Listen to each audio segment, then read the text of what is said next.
access back to the room again. So, I'm not going to say, because I don't know this to be 100% accurate, but I think that myself and the Blaze team would have probably spent more collective hours in the CCTV video room than any other group or team or individual journalists up to this point. We've managed to get in there for several weeks with a full crew and actually have all three terminals to ourselves for extended periods of time. So I would like to say that we have looked at and seen and gotten everything that we could get that's important, but that's not even possible with the access that we have been afforded, because there's just so much. I mean, 41,000 hours. I think somebody did the math a long time ago. It would take one person sitting nonstop 24 hours a day, 7 days a week, 365 days a year. It would take them over 5 years to view all of that video. So it's a daunting task. And now they have, I don't remember the exact count of that 41,000 hours of January 6th footage. They have roughly 25 or 30,000 now uploaded to Rumble. It's a little wieldy. It's a little unmanageable. It's much easier to view and access because of the software that the Capitol Police had, the proprietary software. It's really manageable. It's really robust. You can have multiple screens up or multiple cameras up at the same time on the screens there at their terminals and sync them all. So you can have 6 cameras and be looking at 6 different videos all running at the same time, which makes it very easy if you're trying to track somebody as they're moving through the Capitol. You see them go down one hall or down a staircase or darting into another room or through a passageway, and all of a sudden you see on the pier on the other camera. You don't have to hunt and peck, whereas on the Rumble it's much more unwieldy because you can only look at one at a time, unless you want to download all of that video they have up and put your own put it onto your own viewing system or your own software editing system. But it is great that they have released as much as they have, and I'll certainly take any questions on that later that people want to talk. People that really kind of want to know the inner workings of that, I'll be glad to answer. There's nothing. I certainly won't reveal anything that is secret or classified or that the committee doesn't want us to reveal. But there's very, very little of that. It's pretty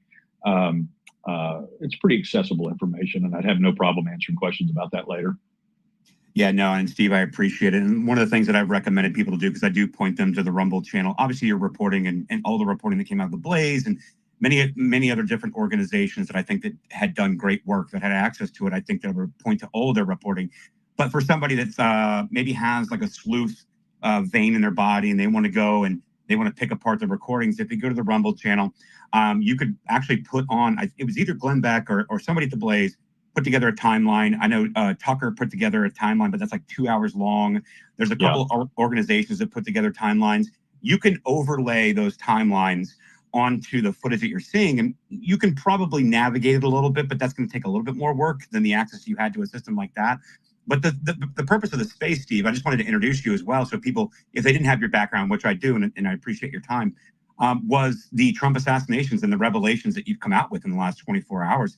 I think they're highly impactful. I think that we should be talking about them, and I think that they're very specific in the details versus just, some kind of like rough, how I usually describe it, like bumper bowling, where the gutters aren't there, kind of like right. Soft, easy reporting on things, so it's easily digestible. But what you had come out with was very more specific, and I think that raises more questions. But I know Aron was excited to set this up with you. My name, obviously, if you don't remember, my name is Aron also, so there's 2 Arons here.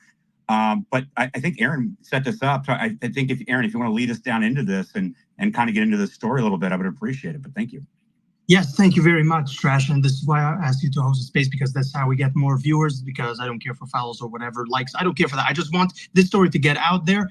So a lot of the time I organize these kinds of things behind the scenes. Doesn't matter. The point is, I'm glad that this actually worked out. So thank you, Steve. I want to first start out with a few thank yous. First of all, thank you, Steve, because, this kind of format is not what you're used to. You're more used to a sit down with an actual real interview. This is a different format, and yet you still decided to take part of this. So thank you for this. Everybody should understand that this is This is not what you're used to. So Right. it deserves a lot of credit for that. That's the first thing I would like to say. Second thing, I would also like to give a shout out to American Mission because they canceled their Twitter space and they came over here with all the followers.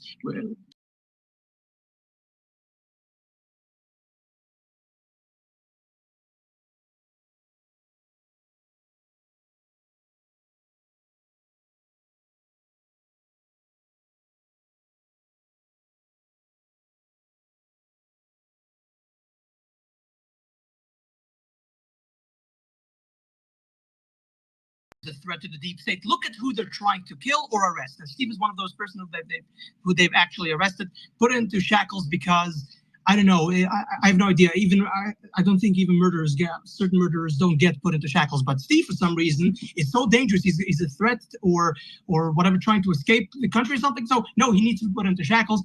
We'll go through fast that because most people probably know this already. So we'll go through that just very quickly. So Steve has been put into shackles, arrested. Why? Because he was on the Capitol reporting. You were an independent reporter at the time, not working for Blaze. Now you have joined the Blaze. So you were reporting on what was going on. They were like, no, you can't do this because, I don't know, you're trying to expose what actually is going on there. If there's anybody I want to be in a riot, I want journalists to be there so they can capture everything, make sure that the public knows this is what actually happened. I don't want to wait for a government narrative to come out and condemn people. I want an actual narrative from real journalists, and that's exactly what you've been doing. Then they tried to say, well, you said certain things in text messages in a hotel or whatever. I'm like that's not a crime. It's called freedom of speech. Get used to it. So you're clearly a threat to the establishment, to the deep state, to whatever who is controlling now everything in the government. You're clearly a threat to them. So let me get into the actual subject matter here. The first question I want people to actually comprehend what's going on here and the threat that you pose and your reporting poses to the pre-existing narrative. As I think Dan Bongino says that the greatest threat to a politician is the debunking of a pre-existing narrative. That is the most dangerous thing. Like they put out, this is what's going on, then somebody else comes, actually this is what's going on. That's like the greatest threat. So you've been doing a lot of that. What would happen if if Harris wins this time around? What would happen to you? What dangers do you find yourself in? Well, I think that if there is a Harris victory in November, things are going to go very badly for me in my own can you hear case. Me? Yeah, can you hear me? Yeah, I can hear Steve just fine, Aaron. Okay. If you close out, I'll drop Aaron, down and I'll come back up. Yep. So Steve, go ahead. Sorry, it's just glitches. I was just saying that I am very concerned for my own personal situation if there is in fact a Harris victory, because if that happens, things could go very poorly for me, and I think also it will go very badly for others who have certainly maybe done a few things. We'll just say worse than I did that day. You know, I'm charged with 4 misdemeanors, the 4 basic misdemeanors that all of the accidental tourists, I like to call them, or those who committed the vile terroristic act of trespassing. That's why I call myself a misdemeanor terrorist. It is because that's the way I've been treated by the federal government for going into a restricted space with a camera and a microphone. But we have now in our, I think we're up to about 80 right now that journalists who we've identified who entered from the outside into a restricted space. This includes freelancers, it includes independents, it includes bloggers, podcasters, independent photojournalists, people that are not assigned or were working for any media company whatsoever.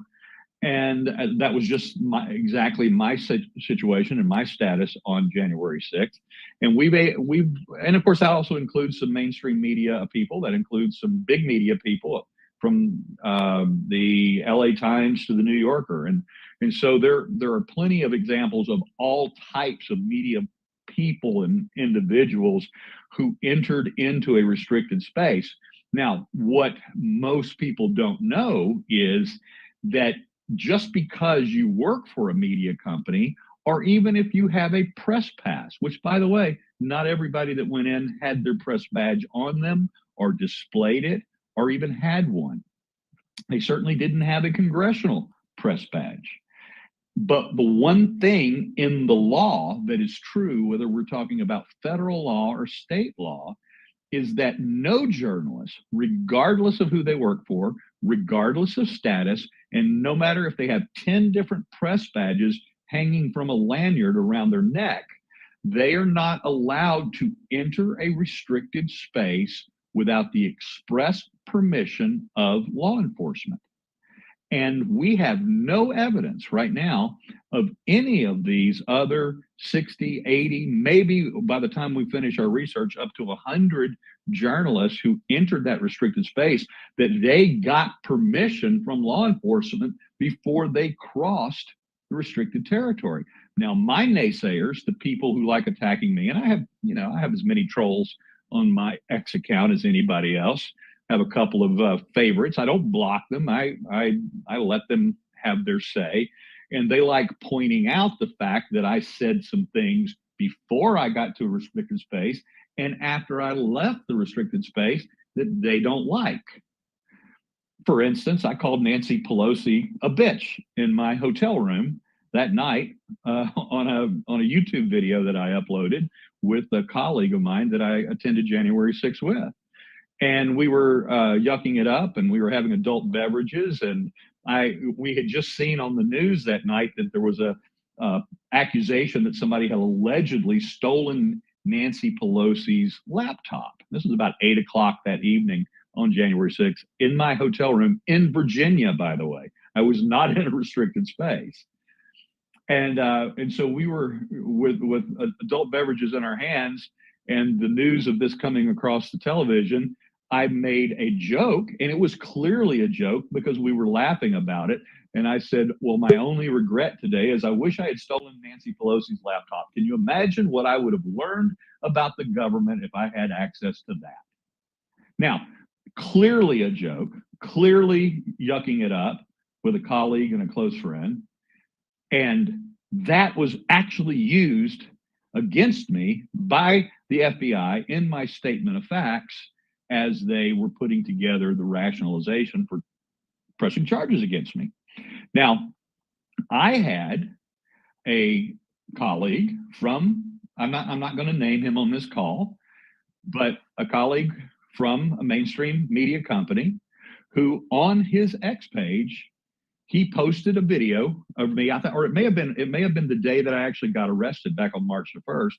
And he posted and he said, if Steve Baker had not said what he said before he got to the Capitol and after he left the Capitol, it's highly likely he would have never been charged by the Department of Justice. So what does that tell you? That tells you that I have been selectively prosecuted or being selectively prosecuted for my speech and for my views about what happened that day, as opposed to other journalists who submitted their stories, their videos, their work, their ideas, their perceptions of the day to more favorable media or took more favorable positions that comported with the regime's narrative.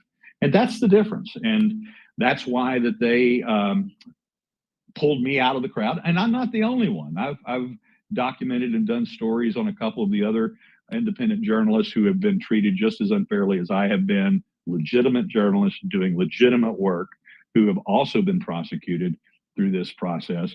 But the one thing that is missing in all of these journalists that have been prosecuted and who have not been, is all of those who have not been prosecuted, I'm gonna pull that back.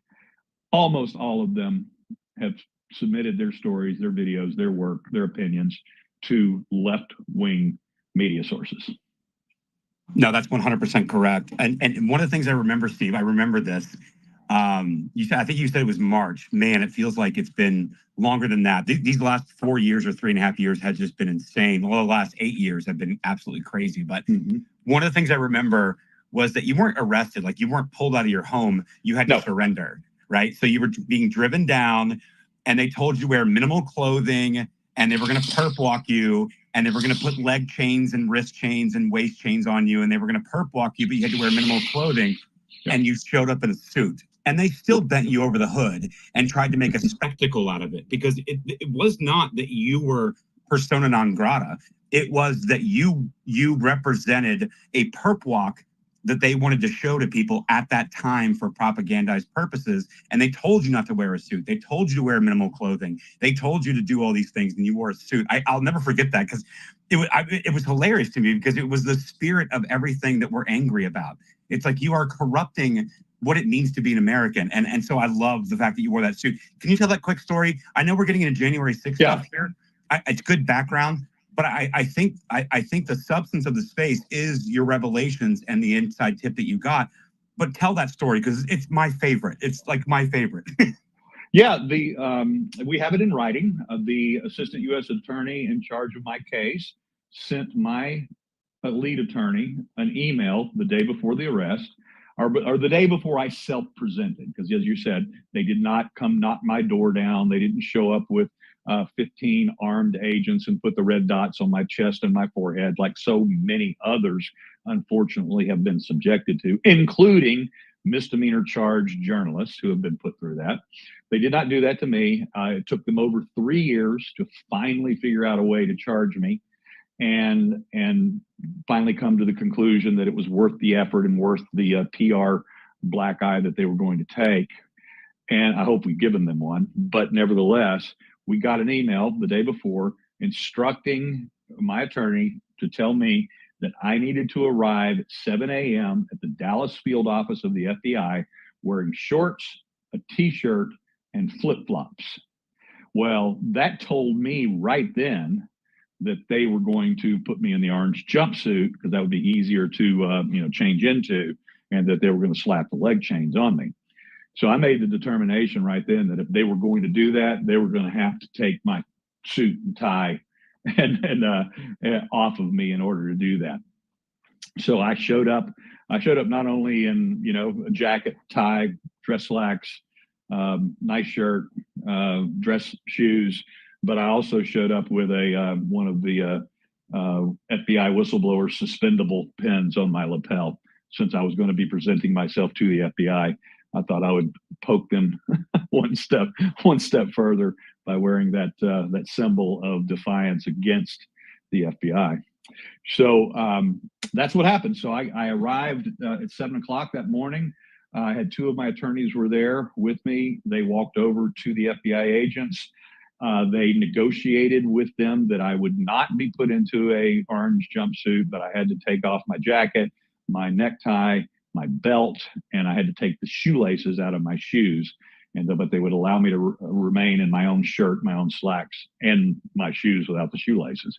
And so that's how I went in. That's how I presented myself to the FBI. They processed me, obviously did the whole search, and then they put me in cuffs. Where they then took me to the car, to one of their vehicles, and then they transferred me from the FBI field office to the federal courthouse in downtown Dallas, where they handed me over to the U.S. Marshals, who then put me in the leg chains, the belly chains, cuffed my wrist to my belly, and then put me in a cage with a meth dealer. So that's how I spent the next 5 hours. Absolutely ludicrous. It would be, I mean, that is the kind of behavior or way of behaving towards somebody who I would suspect is being either a murderer, a terrorist, something like that. That would make sense to me. But somebody who is reporting on, hey, this is what actually is going on. It's absolutely ludicrous. And again, I want to reiterate this one more time, I want to echo what Trash just said, that I love the story that they're telling you, hey, you're going to walk into court and you're going to be dressed as a slob because that's all that you are. And we're going to dehumanize you. You're going to wear flip-flops like some kind of schmuck. And you're going to do whatever we want. And you're like, no, I'm a human being. You're going to treat me as such, or I'm not going to allow you to dehumanize me in such a way. And this is the spirit that I really love hearing, that we are done with this kind of behavior. We're done with them treating us like this. You are going to treat us as human beings, and we're going to make the best of a terrible situation. This is why I freaking love this story. Trash love this story. I'm sure the audience loved this story. So I want to touch on something, though, that you said, which is another ludicrous and absolutely astoundingly stupid thing, and an attack on freedom of speech, where you were talking with your guys and said, oh, imagine if we should have been the ones who stole Nancy Pelosi's laptop. Okay, here's my problem with that. That is not advocating for stealing Nancy Pelosi's laptop. That is not saying that you're going to. That is not doing any incitement or anything like that. That's like, hypothetically speaking, it would have been so awesome if we could have just find out all these crazy secrets and just publish them, because this is how journalists think, guys. It's not that crazy to think that a journalist would want to get his hands on more information. I mean, this is literally your job. So the most ludicrous thing here, an absolute attack on freedom of speech, is where they say, no, you can't even speak in hypotheticals. You can't even speak in such a way that you're not advocating for it. You're not calling for it. You're just being like, just imagine if we actually found out the truth about things. And they're like, no, you can't even think about trying to bring down any powerful politicians. You can't even think about it. Don't even think about it. This is thought crime. I mean, this is the opening to a thought crime. What do you think about this? Well, that's exactly what it is. And as I said, anybody who has seen the video in its context knows that we were yucking it up and we were joking at the time. But you're exactly right. But that was the purpose of the FBI in their statement of facts as it was prepared for the Department of Justice, was to take those statements that I had said before and after, include those, because then they are creating what they call a state of mind. So they want to present to the government that I had a specific state of mind at the time, which then compelled me to, quote unquote, join the mob.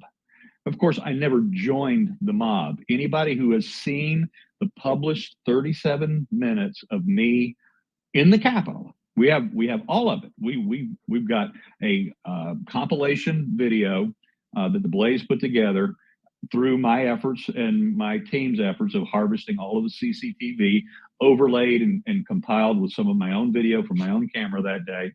And we have it all published, and they will see that I never joined the mob, that I never participated, I never chanted, I never sang songs, I never waved a flag. I was wearing no political messaging or attire at all. I entered the Capitol. I did not give anybody a high five. I performed my job professionally. I spent most of my time getting up and away from the other people so that I could video what they were doing. And then at times you can see me on camera stop, take a moment, put my backpack down, which had my tripod and my microphone and my man on the street interview equipment, which I was planning on doing that day and never did. And I put the backpack down and then started taking notes and into my phone. And so that, all of that video evidence is there. It's irrefutable. But I don't want to spend this whole call talking about January 6th or my experience there. I think probably most of the people in here are at least somewhat familiar with that. But I will address the handful of people that are likely on this call that are some of those trolls that follow me. There may be a couple of sedition hunters on here. There are people. I've got some haters. I've got some haters from, quote unquote, our side as well. And so I'll just address them in this way. There are people likely on this call, maybe even a couple of my favorite FBI agents, who would like to see me being waterboarded in Guantanamo for the rest of my life daily. And believe me, people have posted that in my timeline and on my social media. But there are people that regularly, daily come into my social media feeds and criticize me and bring up those scary words that I said, that I called Nancy Pelosi a bitch, or that one of the things they love pointing out is that when Ashley Babbitt was shot, suddenly every cop in the area of the Capitol where I was drew their weapons because their radios falsely reported, because Lieutenant Michael Byrd went on his radio and proclaimed to every single cop that was monitoring their radio that he was taking fire, or that they were taking fire, which was a lie. That was the first thing he reported after he shot the unarmed Ashley Babbitt. So now every cop in the building thinks they are taking fire, and they all draw their weapons. And to that, I asked, no, this is the first time I saw drawn weapons all day long. And to that, I asked the policemen who were there, are you planning on using those guns on us? And I have people that claim that I was heckling the cops that day, as did the FBI, of course. And that's not what happened. I was, again, doing my job. What is my safety situation right now where I'm at? Are you planning on using that gun on us? And so, if anybody that has followed these trials whatsoever know that the government creates a narrative in every single case that is far, far and away over-exaggerated from what the truth actually is, or what the actual context is. Now, did I enter a restricted space that day? Yes, I did. Is that a crime to enter a restricted space without receiving the permission of law enforcement? Yes, it is. Then they need to charge all 60, 80, or 100 other journalists who entered a restricted space that day without permission from law enforcement, or they need to dismiss my case. They need to forgive and pardon and expunge the record of J.D. Rivera, Stephen Horn, and a couple of others as well. No, they need to, Steve. And so, like, so here's a funny, not a funny, it's funny in a dark sense of we've all lived through like this tyranny and like everything that we're dealing with. But it's funny in the effect of you pissed off the FBI, you pissed off the Capitol Police, you pissed off the Biden administration, and you pissed off the mainstream leftist media. Now you've pissed off the Secret Service, because now you're actually illuminating through your story that you came out with 20 hours ago on the Blaze Nightly News about what went down not only in Butler, Pennsylvania, but also what happened on the golf course in Doral. And I think that that's the meat and potatoes of this conversation. So do you want to kind of set the stage for people here so people can kind of make this transition? Because now you've got Ron Rowe, who failed upwards like usual, and many other people inside the Secret Service now pissed at you as well, because you're receiving inside tips. Like Dan Bongino seems to be persona non grata with the Secret Service, but you seem to be number 2 at this point. So now you pissed off them as well.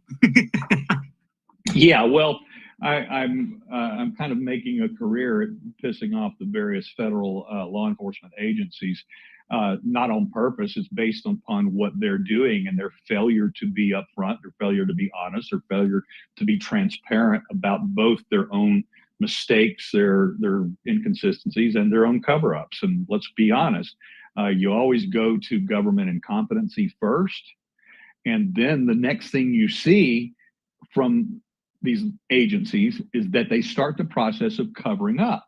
So when they start covering up, then they launch all of the conspiracy theories. It's their fault. If they would just be transparent about their failures, because they are, and I always say this about the federal government. We are talking about the security forces, whether we're talking about the Capitol Police, whose responsibility it is to the safety of the House of Representatives and the Senate members, or we're talking about the Secret Service, whose responsibility it is for presidential candidates, the president, former presidents, vice presidents, et cetera, et cetera. We're talking about the largest government in the world. So we're probably also talking about ultimately the most incompetent government in the world as well, just by the numbers, just by an order of magnitude. And they seem to be becoming more incompetent of late. And we can, I don't really want to get into those issues here, whether it's DEI or lowering of hiring standards, or whatever the case may be. We don't need to go off on that tangent. Everybody knows that that's true. But the bottom line is that in the case of the two assassination attempts. And by the way, I'll just tell everybody right now, I wish to God people would stop trying to shoot Trump, because I don't want to cover this. I have other projects that my stack of stuff that I'm most interested in, and the stuff that I've been developing, some of it for 3.5 years, and I can't wait to finally get it to press or get it to video so that I can release it, is being interrupted by these yahoos that keep trying to take Trump out. I wish they'd stop for a lot of reasons, but I think everybody gets my point there. But once we were assigned, and when I say we, myself and Joe Hanneman, who's now with us at the Blaze, once our editor-in-chief assigned he and I to the first assassination attempt, obviously I've had to monitor and I've had to be as tuned in to all of the revelations, all of the Senate and House hearings, the task force hearing today that took place in Congress. I had to have that going in the background. I had to be monitoring that. I've got to be reading all of these documents that was released, like yesterday by the Senate, which is 134 pages that I had to go through. It's my responsibility. I have to go through that. So other than the things that we learned by and through our own sources, because fortunately, Joe and I had a couple of sources on the ground. We had a couple of eyeballs in Butler. We had no eyeballs in Florida for that attempt, but in Butler we did.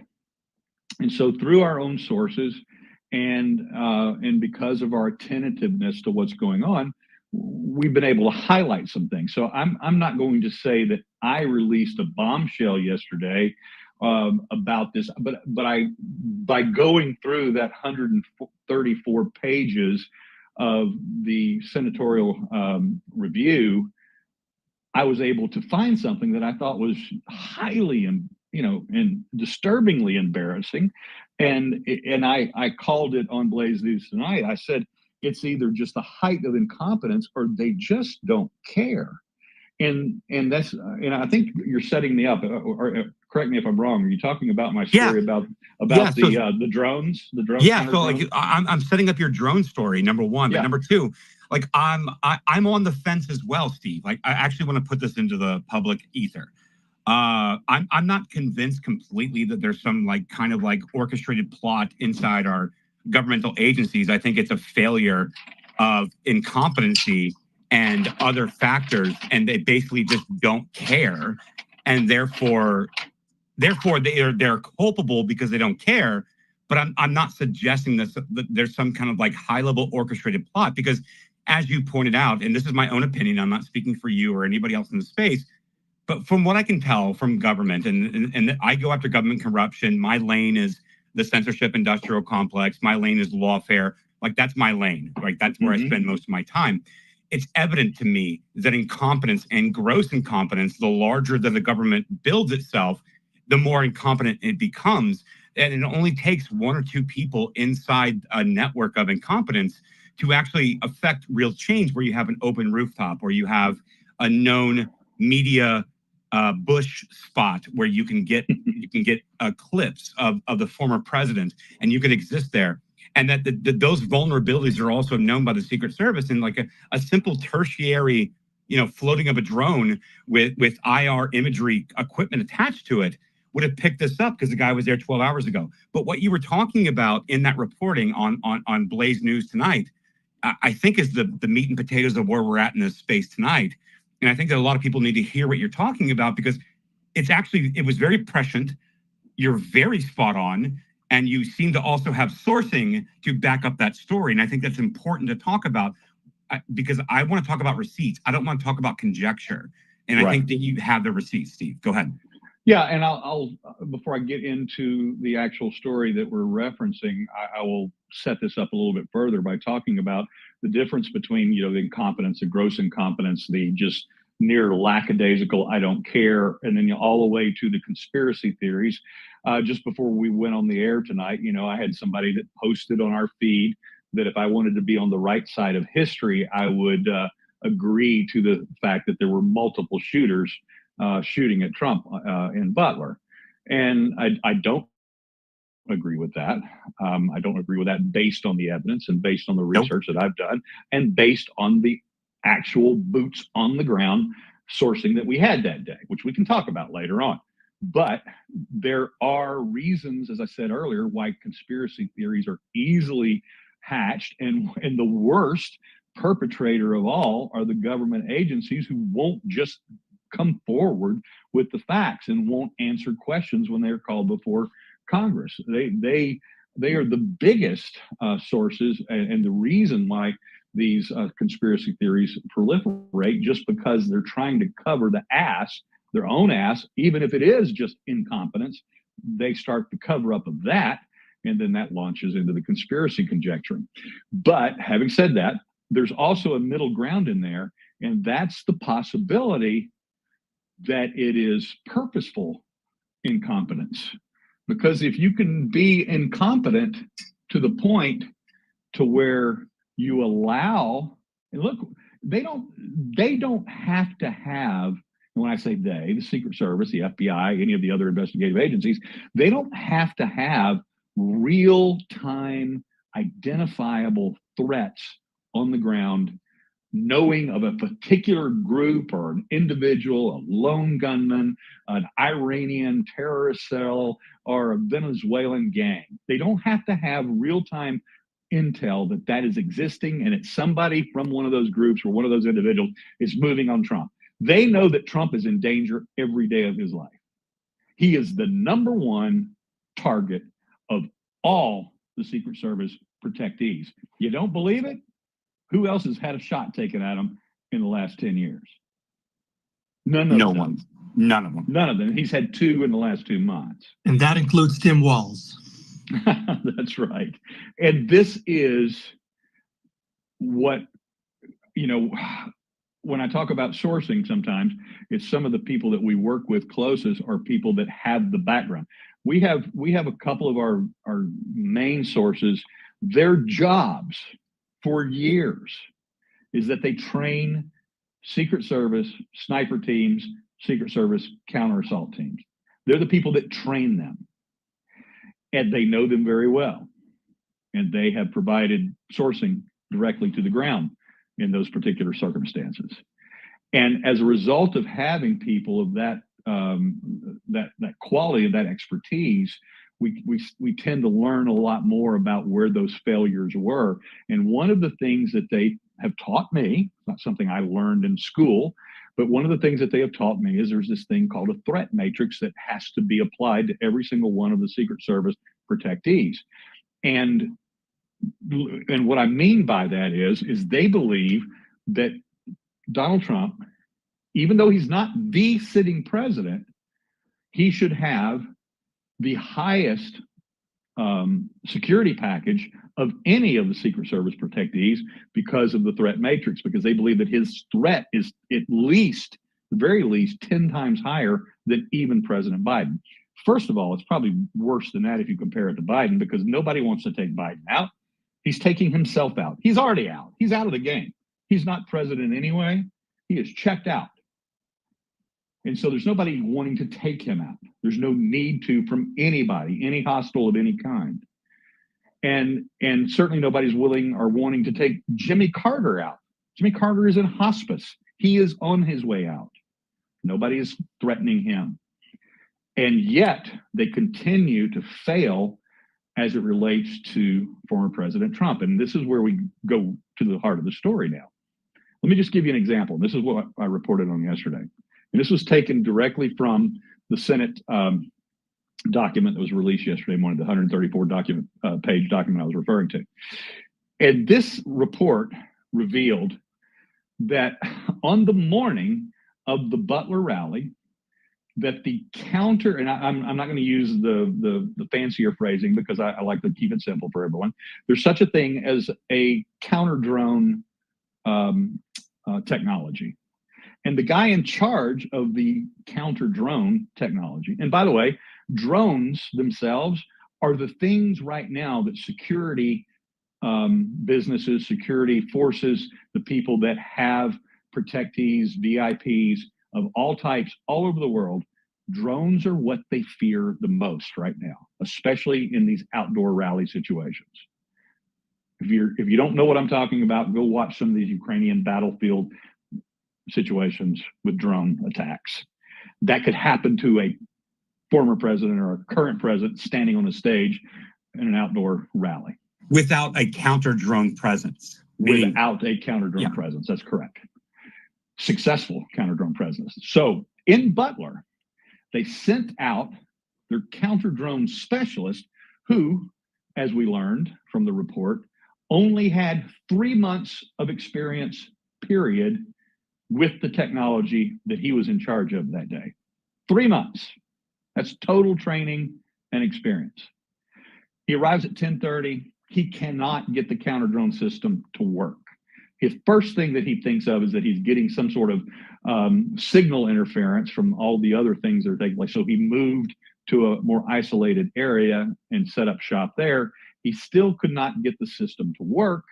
So he spends the next 4 or 5 hours on the phone. He called 1-800 counter drone help, whatever it's called. I'm joking. So it's whatever he literally called an 800 number to get tech support service. This is the Secret Service specialist in counter drone technology, or the level of incompetent specialist, quote unquote, that the Secret Service decided to provide in the Trump security package that day. He couldn't get it to work. Finally, at about 3:45, if you remember and recall the details of the story, one young Thomas Crooks managed to get his drone up, and he did his recon surveillance with his drone at about 3:45 that afternoon. And because there was no operational counter drone system working, nobody knew that Thomas Crooks, the shooter, had his own drone up doing recon surveillance. Then at about 4:30, they figured out that Mr. Counter Drone Specialist needed an Ethernet cable. He had to go to the audiovisual team, the people running the big giant sound system and all the big screens, and they went over and asked them if they had a spare Ethernet cable in their box of cords and cables. They had one, and lo and behold, he gets his system to work. And about 4:30, he's got it up and running. Of course, by then, Thomas Crooks' drone is back in the box. And Thomas Crooks has already learned what he needed to learn to get over to the HER building. So that's the level of incompetence we had. And by the way, just so you know, in my briefcase or in my backpack, I have a bag of cables and cords and connectors and adapters that I carry with me. I carry an Ethernet cable with me.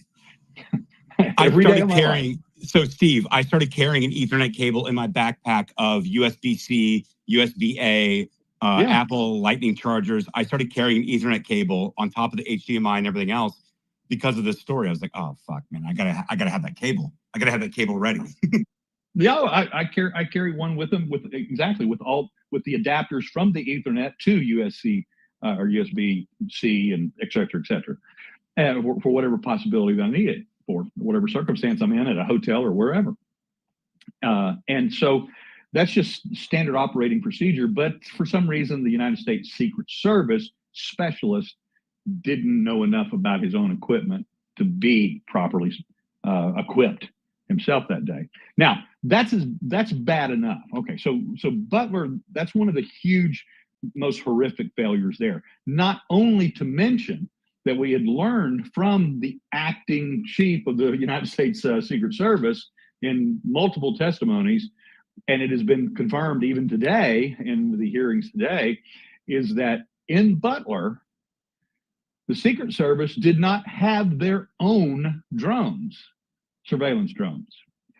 And when offered surveillance drones from local law enforcement, from the local sheriff's departments, the Secret Service turned it down.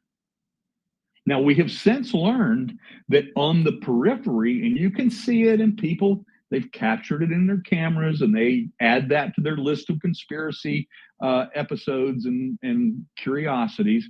You can see a couple of drones in some people's cameras, and they're on the outside of the perimeter because local law enforcement put their drones up anyway. They did fly their drones, but the Secret Service turned down the coverage over the event itself in the secured area. Okay, so that's the situation in Butler. You would think, having learned their lesson and having taken such a black eye and such an embarrassment as it relates to drones itself, that they would have been prepared going forward for the next time President Trump was doing something outside. Well, no, Steve, to that point, like, remember, like, Kimberly Cheadle was like in front of Congress and she had her name placard and she was like trying to explain it away. And then she was able to resign with dignity, whatever it may be. And then Ron Rowe took over on Point Man for the Secret Service. During that hearing in Congress, they were allowed to like basically get away with all of this. And then Ron Rowe says, listen, we have a new dichotomy here in the USSS. We believe in being no longer reactive, but proactive. And we are going to do X, Y, and Z.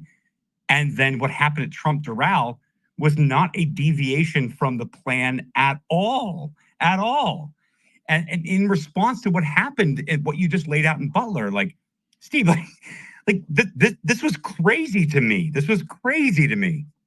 That's why I say that what happened in Florida is a bigger failure. Now, nobody took a shot at Trump, as far as we know, in Florida, but it was a larger failure without the obvious death and a couple of other injuries.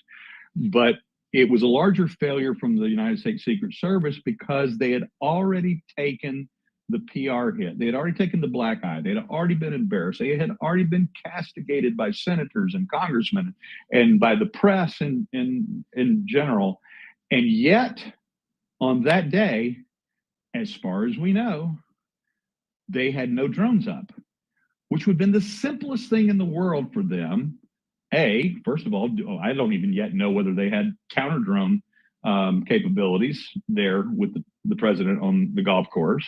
We don't know yet. They have told us that they didn't have drones up that day. And we know beyond any shadow of a doubt, had they had drones up with thermal and infrared technology, that they could have immediately ascertained that there was a guy in the prone position laying on the fence line, as you mentioned earlier, where paparazzi and other photographers have taken photos of the president before. And to not have been sweeping that area to begin with, and not to have already recognized that possibly hours in advance, because he was there 12 hours in advance. We're talking about Ryan Ruth, or Ralph, however you want to say his name. And he wasn't discovered until just minutes before Trump would have been going down that fairway. I believe it was the 6th fairway. And that is inexcusable. There was a couple of other oddities about that situation, which I don't believe happened. I find it very, very hard to believe that a Secret Service agent in a golf cart driving by happened to see a gun barrel, as he or she has reported, and then suddenly jumped off the golf cart and took shots at the direction of the gun barrel. If they were close enough in a heavily wooded, bushy area to see an actual gun barrel, a Secret Service agent should have been skilled enough, even with their service weapon, their handgun, to have hit that target. So that's another embarrassment right there. Let me touch on this. This is what former Secret Service agent Dan Bongino said, that when it comes to the Secret Service, they have 3 years ago technology tomorrow, something like that. I think that's one of his sayings, that they use like the very old technology, and it's just super weird. He says they do more with less. They do more with less. Yeah. Yes. Yeah. So, and he has been calling out a lot of the things that's going on, and good on him. And it probably is the number one person on the crap list for the Secret Service for calling them out. You're probably right about Steve, that he is probably number 2 for also calling out the crap where it needs to be called out. But everything that you're explaining right now here, this only confirms my biases about the Secret Service, that this was planned. Now, I want to make sure that people understand, I'm just conspiratorializing here, okay? I'm not bought into, like, this is literally what happened or definitely what happened, but we're allowed to have some theories, and I dare the establishment to debunk my theories. Please debunk it so I don't have to think this way.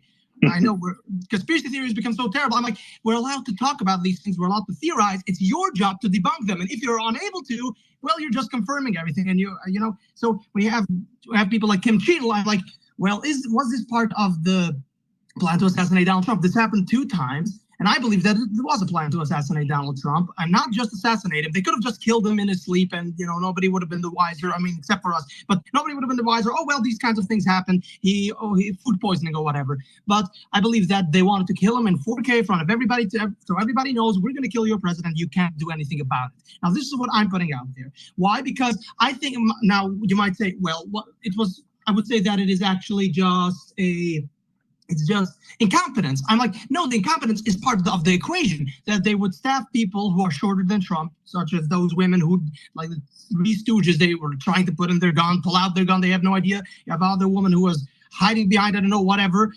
And so you have people who are smaller than Trump. You have all kinds of crazy failures, such as the shooter being disguised, not really disguised, but wearing more or less the same attire that local law enforcement were wearing. So he blended in with the crowd. They were supposed to be a sniper team on the other roof, but there were none. Why? Because it was a slanted roof. But on the other side, you have other guys on the roof. Well, not much of an answer there from Kim Cheadle, and she didn't even feel like she needs to resign or anything. She didn't feel it was appropriate for her to resign. So when you have all of these things, I'm like, okay, so it seems as though the incompetence is part of the equation. If you're going to try to assassinate the president, you would staff his staff and his security with people who are highly incompetent. You would put in people who cannot defend him, who are shorter than him, make it everything ever so easier for an assassination attempt. Now, I've thrown out a lot of things. I've been conspiratorializing right here a lot, right? But the same as you do with Sarah Gonzalez when she puts out the conspiracy theory on the show, you bring her back to reality. You pull back the rope. Okay, calm down. Let's go. Let's take a step back. Here's what actually is going on. Let's not jump to conclusions. Do the same thing here, because I've thrown out a whole bunch of things. Tell me if anything what I'm saying here is wrong, or if I am jumping the gun here. Well, I'll just say this because it's pretty easy. I think that in both cases, it can be chalked up to gross incompetence, but also it can be chalked up to, as I said on Blaze News last night, I said, or they just don't care, which leads us to the possibility that, as I said earlier, this is the point that I was making earlier, is that Trump is under constant threat without known specific threats, and leaving by purposeful incompetence vulnerabilities open means that they're leaving him open to the possibility of attack. Now, that is a possibility, and it's also a conspiracy theory, but it's a middle road one. I mean, I don't buy into the fact that in Butler there was 3 or 4 shooters, in different trees and water tower and water towers. Me neither. No, I don't think that it is necessary to believe that is part of the narrative. I think the narrative is more or less, the establishment narrative is more or less true, but that does not contradict anything that I'm saying. That you still try to kill the president. But I will give everyone tonight. I will give you my conspiracy theory. Why not? Right? Because I'm open. I want to hear this. I want to hear this, Steve. I want to hear it. I want to hear it. Let's go. I am open to a very specific conspiracy related to both Butler and the Florida incident, but not connected. I don't believe that the 2 incidents were connected, except for one possibility, is that every single one of the intelligence community sources that we have, and I'm not talking about one guy, one nutcase that retired from the CIA, 15 years ago. I'm talking about an entire bevy of sources, not only American, not only from the Department of Defense, not only from our other intelligence services, but also from foreign intelligence services, all recognize in both incidences what they see their own handiwork. Now, what do I mean by that? Overseas, both in our very highly elite special operations forces, as well as CIA and a couple of other agencies, we have people that are very, very skilled, very trained in what they call grooming disaffected young men as potential weapons whenever needed, whenever they need to activate them in a circumstance. It doesn't mean that they're being groomed for a specific operation, but as I've been told, and as I've been shared with by multiple sources, that what we do, whether we're in a conflict or a potential coming conflict in the Middle East, in Africa, Asia, Central America, South America, wherever the hot spots are or where the hot spots are growing, that our IC, our intelligence community, grooms disaffected, lonely young men that can be activated as potential resources or assets when needed if a potentiality arises. In the case of, let's just say, and this is all I'm saying is that this is a possibility. I am not saying that I have. Oh no, it's happening. I'll get there. I'm not saying that I have absolute 100% evidence that this took place. All I'm saying is that all of the signs are there that Thomas Crooks had been groomed, and it just so happened 2 weeks, 30 days, whatever it was, in advance of the Trump rally, it was announced that Trump was about to be in his backyard, literally, and that he was activated. Or that he self-activated because of his grooming. The second possibility down in Florida is that we had an individual equally disaffected, equally shunned, who had already been very active by virtue of his activities in Ukraine, recruiting people himself.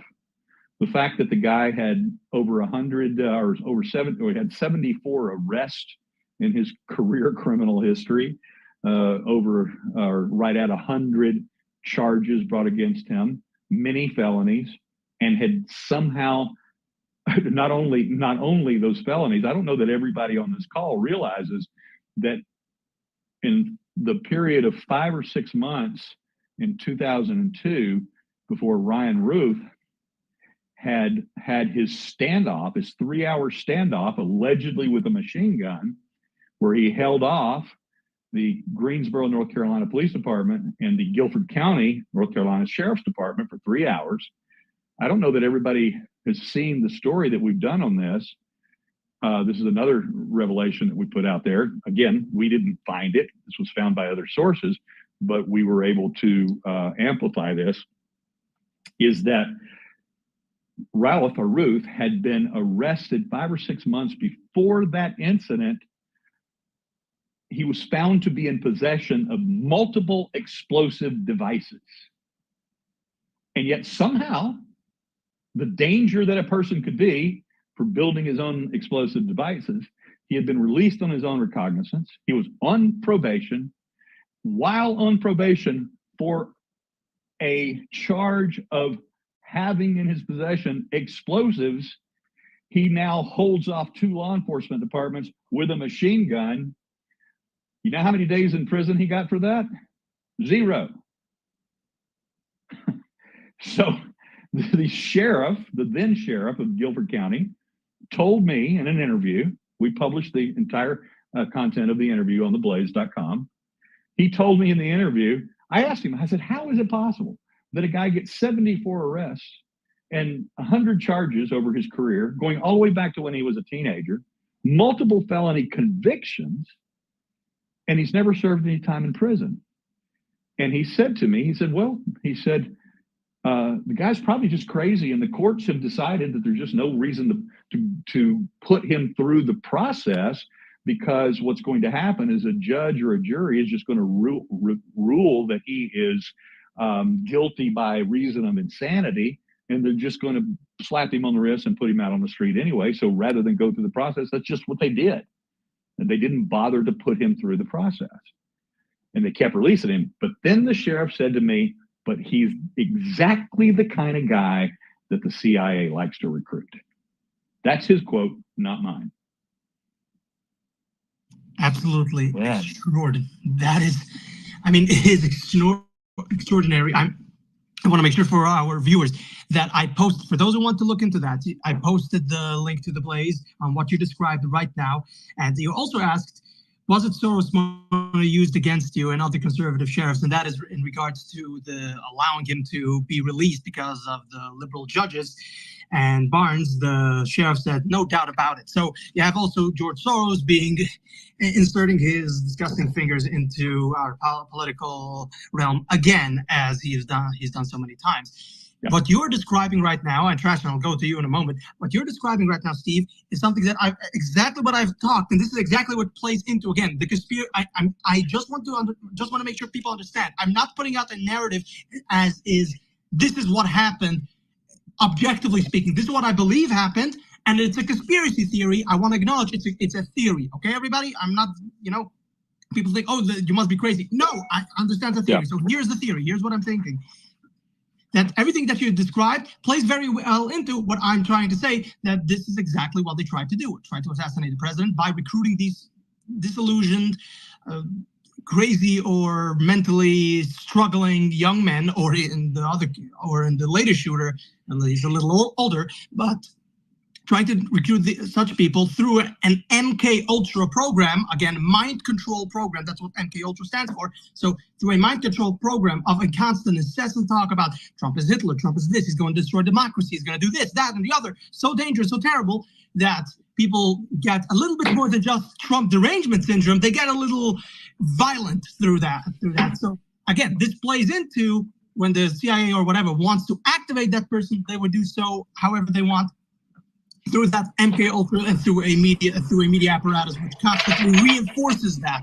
So everything that they see matches up with what the CIA or FBI or whoever is making sure that these people get radicalized or become extreme. So everything matches up, then they become violent, and when the apparatus wants them to act, they act. So again, this is a theory that I'm putting out there, but which I believe, nonetheless, this is why we have Steve here, just to reel in. If we get a little too off the rocker, yeah. We are here just to make sure that people understand. We're not going to go off the deep end. And that's what I want to very succinctly clarify to everyone who has just heard that possibility that I put forth, is that I have no evidence, either through sourcing or otherwise, that either one of these men were groomed for their operations or what their activities or their actions that they took part in. I have no proof of that whatsoever. Let's just state that clearly. But our sourcing, who are trained, highly trained, decades and decades and decades cumulatively of experience in the intelligence community, have each one, without exception, said that they recognize their own handiwork in various components and background issues as it relates to both of these men. So that's it. So that's the extent of that. I don't know where you guys are right now in terms of where you want to go with this at this time. I don't know if you want to open it up to questions. I'm certainly willing to dive into that at this point. Now, I will. I think I'll just say this, and I'll let Trash and Aron, I'll allow you guys to adjudicate this. But one of the reasons why I don't like doing spaces is typically when it becomes question time, it becomes chaos. and the other thing that happens that I really hate is people want to make speeches instead of asking questions. You know what I mean? And so they want to advance their theories instead of asking a question. Right. So what I'm asking here is that if you want to hear my answers to a question, ask the question. But if you want to make a speech, go do your own space. Fair enough? Yes, exactly. Trash, I'll allow you to speak just in a moment. I want to make sure that that people understand. If you're going to start with you're going to make a statement or whatever, then you're going to be kicked off the questions. You can't speak unless you're called upon, and keep your question. If you're nervous, it's fine. You can be nervous. Ask the question, take your time, but ask a freaking question. Do not start with a speech. Okay, go ahead, Trash. And by the way, I'm not opposed to taking, as long as everybody's polite and cordial and we're friendly on these. I see some of my sedition hunter buddies on here, and so I'm willing to take questions from anybody at this time, as long as everybody's polite and cordial. I don't care what the intensity of your question is. I'll answer the question. No, I think that's a fair point. Like, a lot of people hate me, Steve, because I launch them off of space, or like I block them or whatever, because I'm like, you're not adding any kind of value to the conversation. Like, we are trying to create a conversation. You're not adding any value. You're fucking out. But also, like, there are some people that are actually going to come up and probably ask the right questions, I think, and I'll do my best at filtering, Steve. So thank you. Well, let's rock. Let's do it. All right, here we go. Linda, you came up. Warren, I'm going to come to you in a second, but Linda, you came up. You have a question. Linda Rary. 3, Can you hear me? Yep, we hear you now.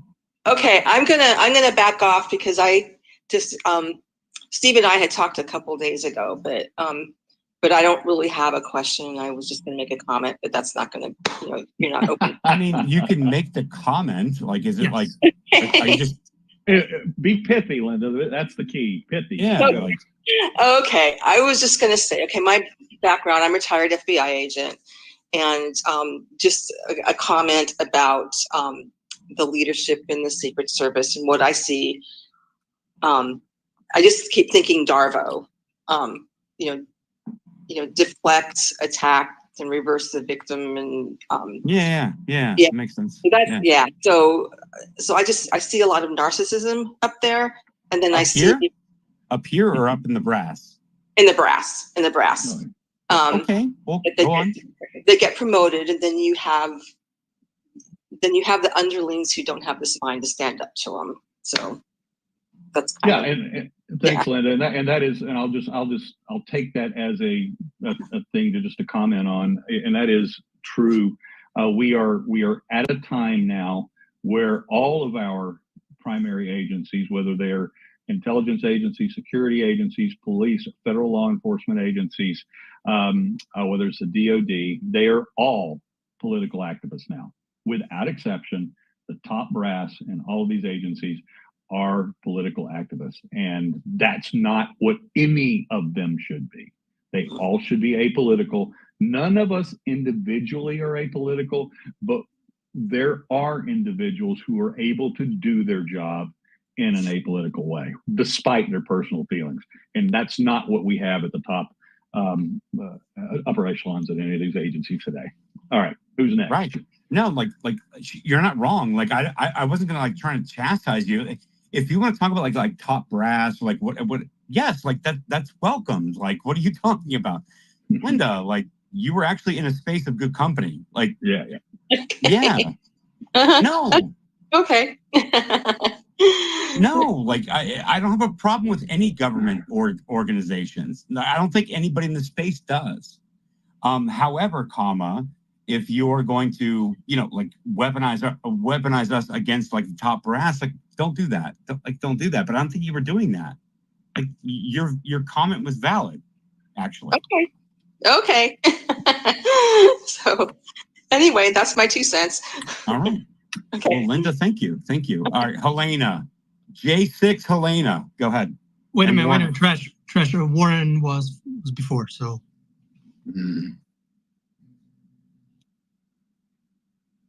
Either way, I don't care. I mean, I can wait, or the Helena can go. Go ahead, please. Go ahead. Okay. I actually only have two questions, and actually nice to get to talk to you, Steve. Thank you for doing this. Yeah, my pleasure. Big fan, have been.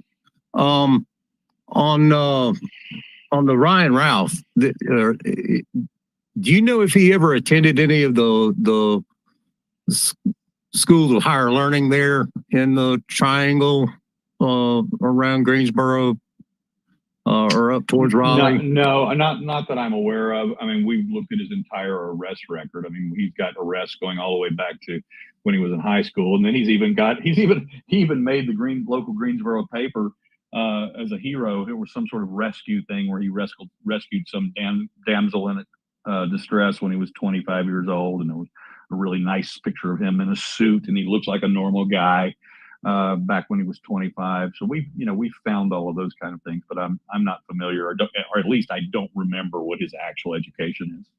Yeah. Okay. And then my other one was, well, because the reason why I ask is, I mean, that's right pickings for the three-letter agencies. But anyway, the other question is, do you know if he has ever spent time in Dorothea Dix? To my knowledge, no. And of course, I actually still, even though I'm never there, I'm still a resident of Raleigh, North Carolina. So I know what Dorothea Dix is. We can explain to the rest of the country. It's a combination of a detention center and a mental health center as well there in Raleigh. And I have no record. All we see in his arrest records and his legal files going back through the years is just, we see suspended sentences, we see probation, we see the word parole, which is an interesting word because we don't know that he was ever paroled from anything. But the one thing that other than the various single nights or whatever that he spent in the tank until he was booted out onto the street again, the one thing that we've been able to determine with pretty fair certainty is that he certainly never did any actual prison time for any of his crimes or convictions. Okay. And then just a quick comment, for the folks that don't believe that you can actually mind control somebody into pulling a trigger kind of thing, there's actually a hypnotist from over there in Great Britain, a fellow named Darren Brown. And if you'll go and look him up on YouTube, there's actually one on there where he actually hypnotizes this guy over a period of time. But yes, he does hypnotize him and he pulls the trigger. But anyways, yeah, it is possible. So anyways, just parting with that, and appreciate y'all letting me have the mic. Thank you. Helena, go ahead.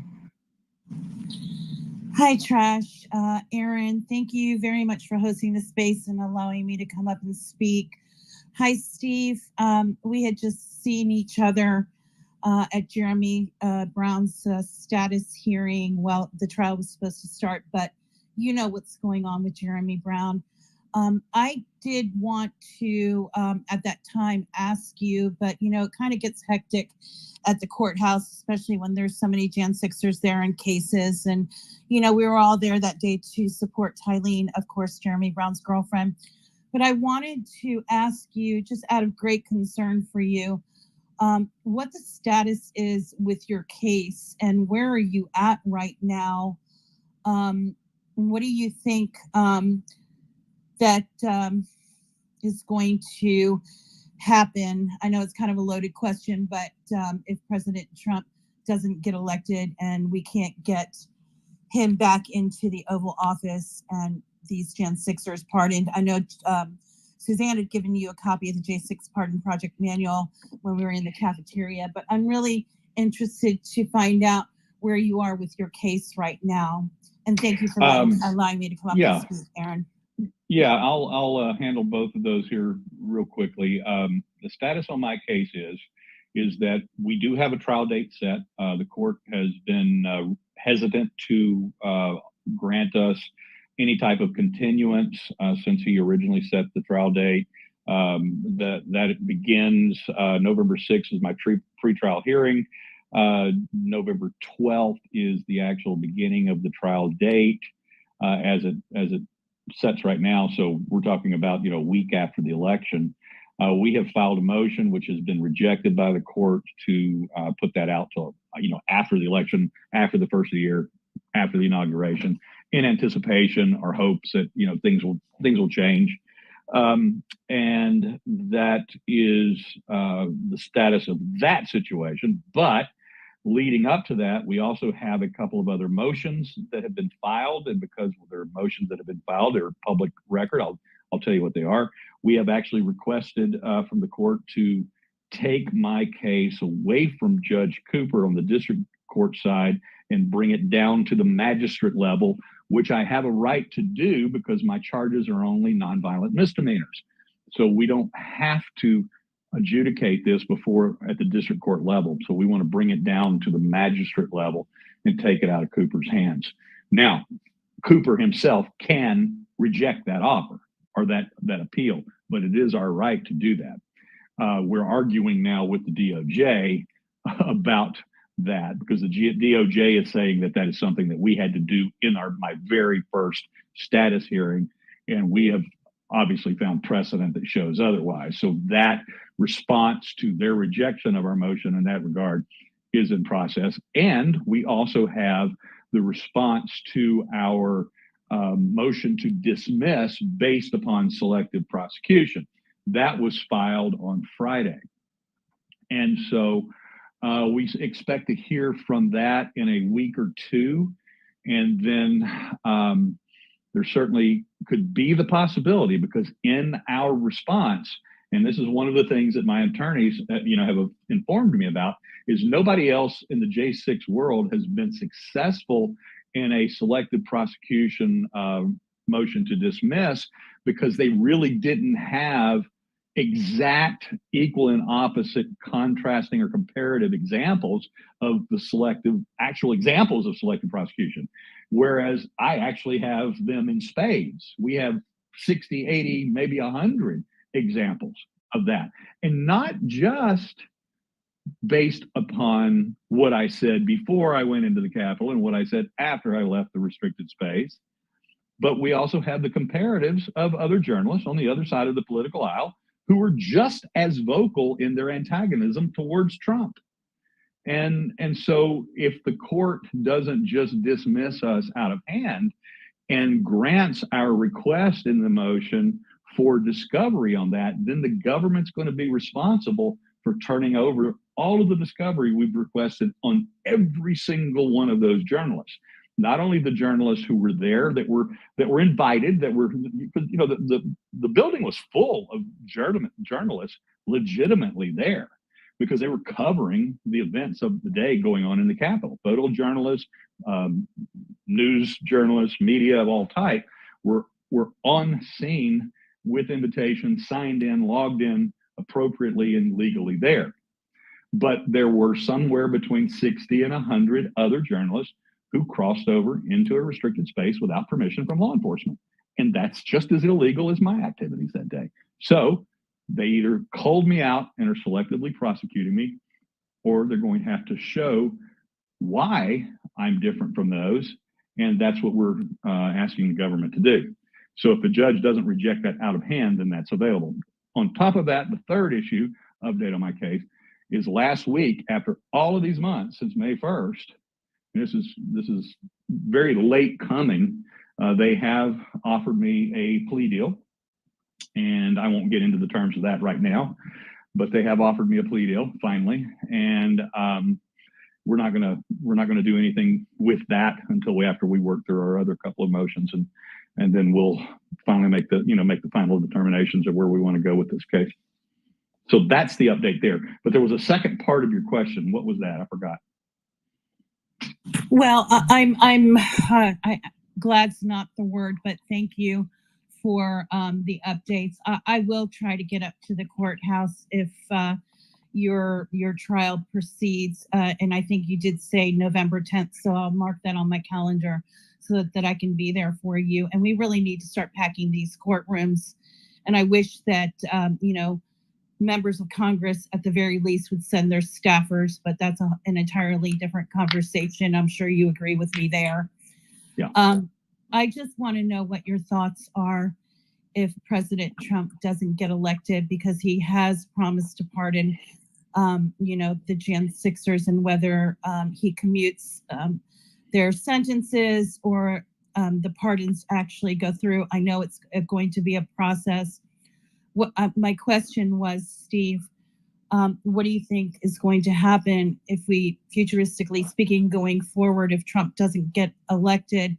I just, I'm kind of in the camp that these arrests are going to continue if we don't do something to stop this. But I'm interested to hear your thoughts about that. I mean, very, very simply, I think that if Harris Walz wins this election, that it's not going to go well for January 6th defendants. They've already, look, they started ramping up the arrest again this year, and that's been proceeding at pace very regularly.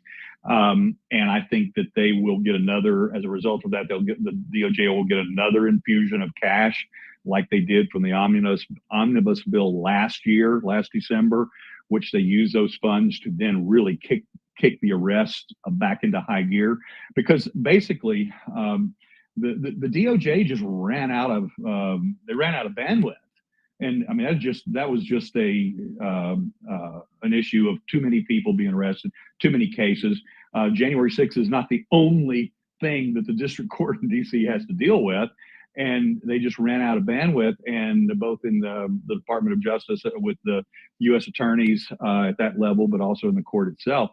So I think that if they get another infusion of cash, they will ramp that up, and we'll see them try to get that thing on pace to that number that they really want to get to, because they believe that they've identified between 3,000 and 3,500 people that actually entered the Capitol, and they want to make that statement of taking all of those people down. And the statute of limitations runs out in January of 2026. And then there's the possibility, and I hate to even throw this out there because it's rather ominous, but there's a possibility that they could, with a victory, pull some manipulative strategies to extend the statute of limitations if they're in power. And of course, the other thing that we're seeing too is that it's been a mixed bag of success with the ruling by the Supreme Court against the 1512C2 charge. There have been some cases where that's been dismissed right out of hand. We've seen cases where individuals were released from prison as a result of that being dismissed, like John Strand. And then we've seen other cases where they have chosen to kind of revisit it and then maybe make the sentencing on some of their other charges that were downgraded. They've now gone back in and upgraded them so that the sentencing basically balances out as if the 1512 was still on their, on their conviction record. And so I think that if there is a Harris administration, that we'll see a lot more of the court doing that sort of thing, because they won't have the fear of reprisals against them from a coming Trump administration. And look, I don't mind saying what I'm about to say either, because it's pure honesty. I was a never Trumper in 2016. I was a reluctant supporter. I wasn't a supporter. I reluctantly voted for him in 2020, just simply because I could see the writing on the wall of what a Biden administration meant to us economically. And I was not at January 6th as a Trump supporter, because I wasn't.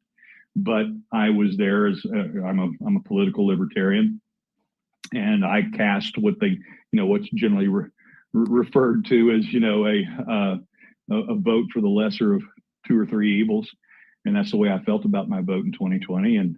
And because of what the Department of Justice has done to me, and because of what the promise that former President Trump has made to pardon at the very least all the nonviolent offenders from January 6th. Well, I'm a Trump supporter this year, and I don't apologize for it. Thanks, Helena, for your questions. Appreciate it. Steve, I want to ask you a question now about, and I think this will be a pretty short question, because there have been a lot of talk about Iran being responsible and all that. So you, as a reporter, do you see any of that being grounded in reality, or is that just more what I suspect to be more neocon talk, because we need to ramp up war with Iran, especially since Israel's attacking Hezbollah? Yeah, I'm fully in that camp right there. I don't think that the United States is in any position to be at war with boots on the ground anywhere right now. I don't think we need to be involved in Ukraine, Israel, Iran. We don't need to be involved in any conflicts. We are in debt, not up to our eyeballs. We are in debt far, far, far, far over our heads. And we have problems domestically far, far, far and away that are too important to be worried about what's going on in isolated places around the world. And I think that, and again, that's my libertarianism speaking first and foremost, but I think we need to be concerned with what's going on at home and not overseas right now, except to the extent of anything that specifically threatens U.S. Persons, facilities, interest, whatever. And if that's the case, that's a whole nother calculation at that point. Well, Steve, nuclear war definitely threatens us also. I think these wars. Yeah, right. But I don't escalating. Yeah, I'm with you. I'm with you. That's just, I see that as saber rattling. I don't see that as reality right now. Right. Okay. So Vito, go ahead. Ask your question. Hey, thank you, Trash. Thank you, Aaron. Welcome back, Trash. Steve, you're a wealth of knowledge. I know you don't like doing spaces, and I'm really happy that you did this tonight. You are a great wealth of knowledge.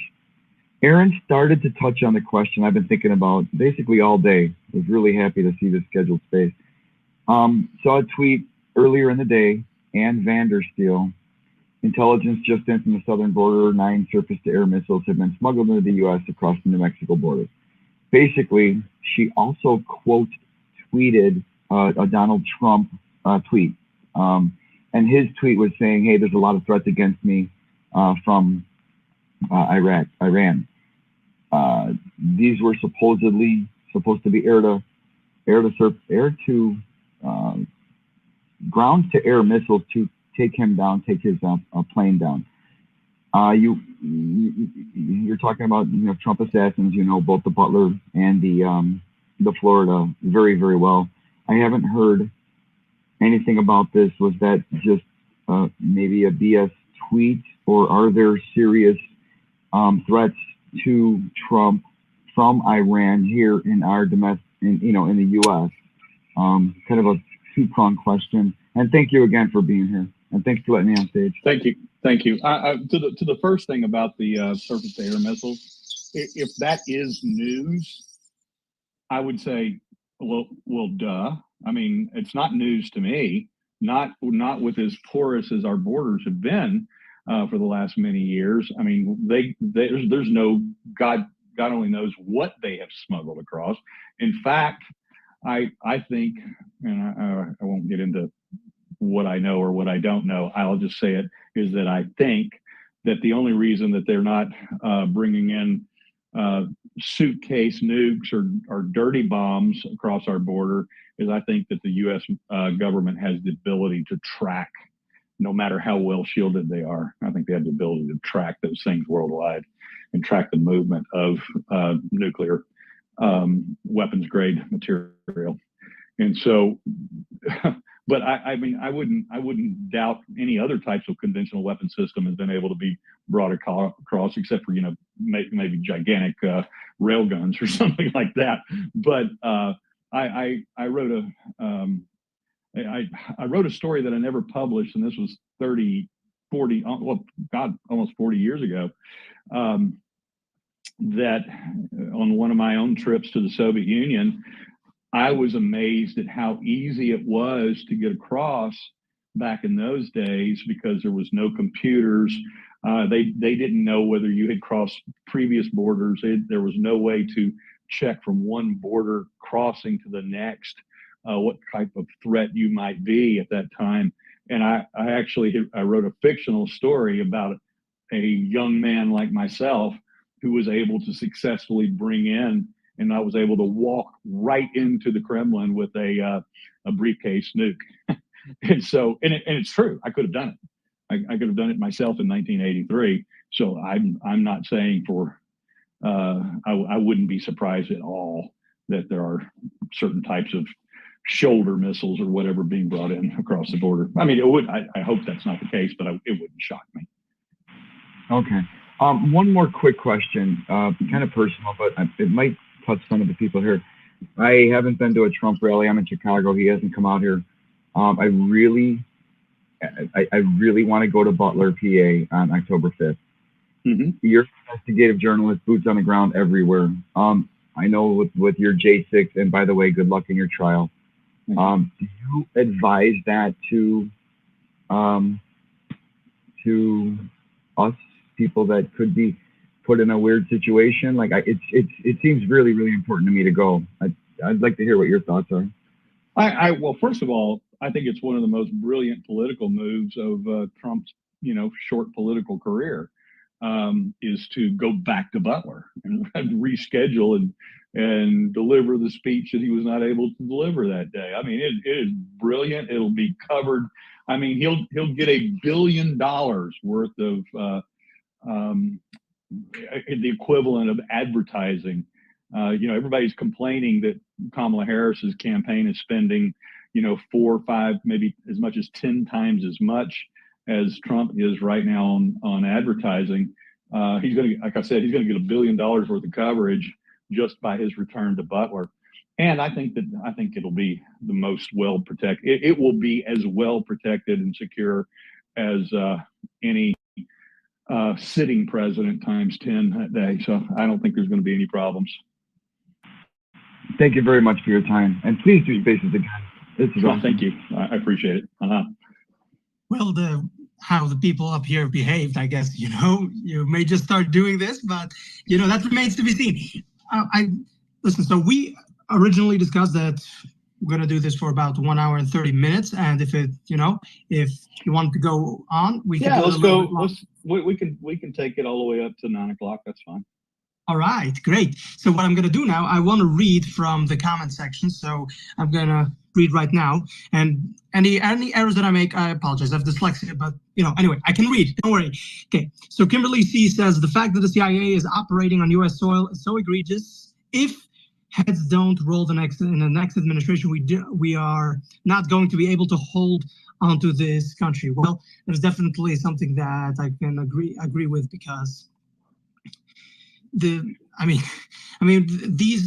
you make of this? What do you make of the fact that we have organizations that are supposed to be operating on foreign soil, but they operate here? And I don't remember where I heard this, but this is actually very smart, that there is no such thing as domestic policy. There's only foreign policy. And through foreign policy, we affect our domestic policy, such as the government can't censor you through Facebook or whatever directly. So what they would do is they would go to the UK and say, listen, we want you to come out with a new law saying that you want to censor any kind of hate speech. And then the UK does the United States bidding, because, we're such good friends. And then Facebook has to acquiesce, and that affects the policy here in the United States. So, and that goes to the UN resolutions and all that. So there's no such thing as policy here, as domestic policy. It's all foreign policy done through the United States. So what do you make of this?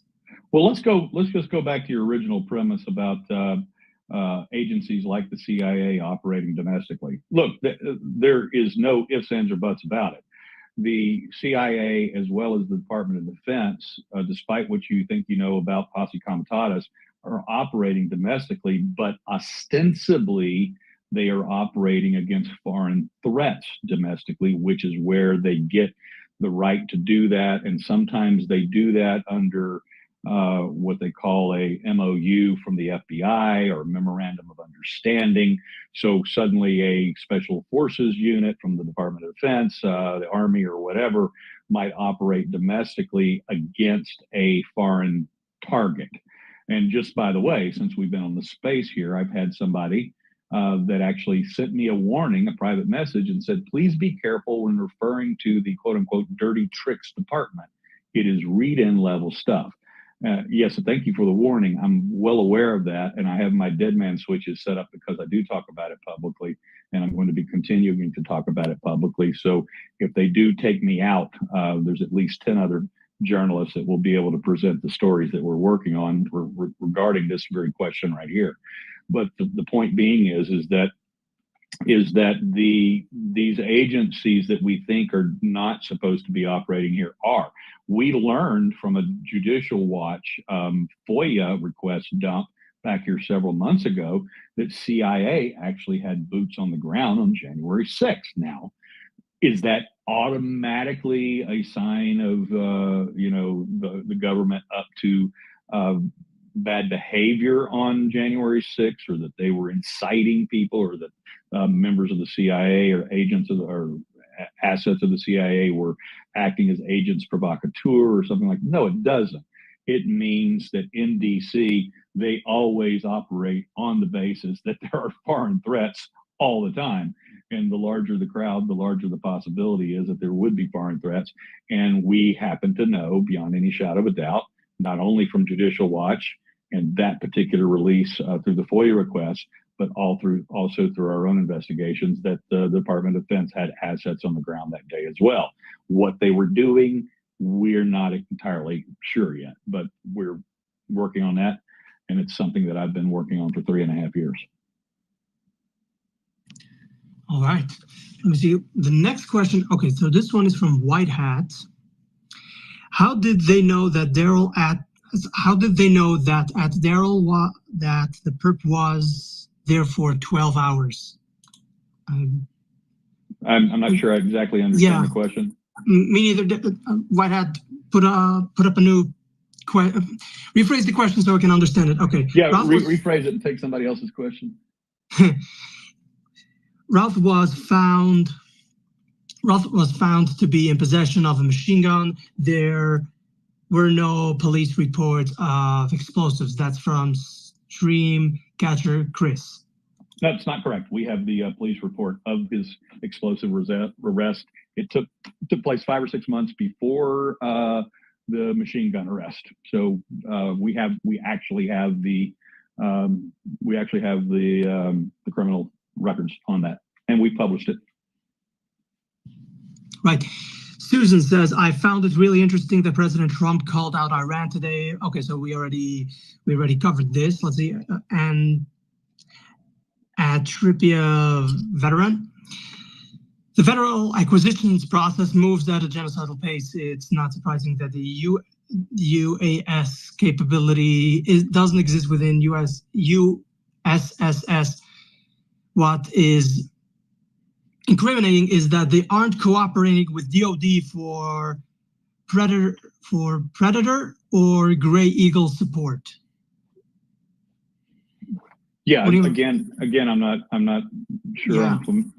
I'm understanding the question. Me exactly. Neither. Yeah, me neither. Let's see. Is there anybody else who has any questions? Individuals, group. Anybody have any live questions out there? Yeah. If anybody here has a live question, please come up, and we will answer the question. Okay, I see here somebody. Okay. Somebody's coming up right now. I want one of my, good friends with the sedition hunters. Why don't you guys? Yeah, they should come up. Yeah, the sedition hunters, come up here. Let's see what they have to say. Okay, so first I had here Slip Mahoney. Do you want to say something, or did you just come up here? No, I'm sorry. I came up by accident. Thank you. Okay. Okay, the next one is Kim. Go ahead. Hi, guys. Hi, Steve. Thank you for doing this. I really appreciate it. Yeah.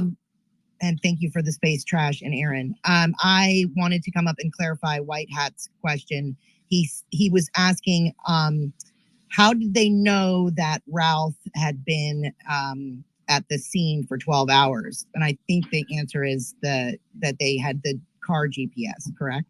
No, they had cell phone geo-tracking on his cell phone. They had him arriving at the fence at 11:59 a.m.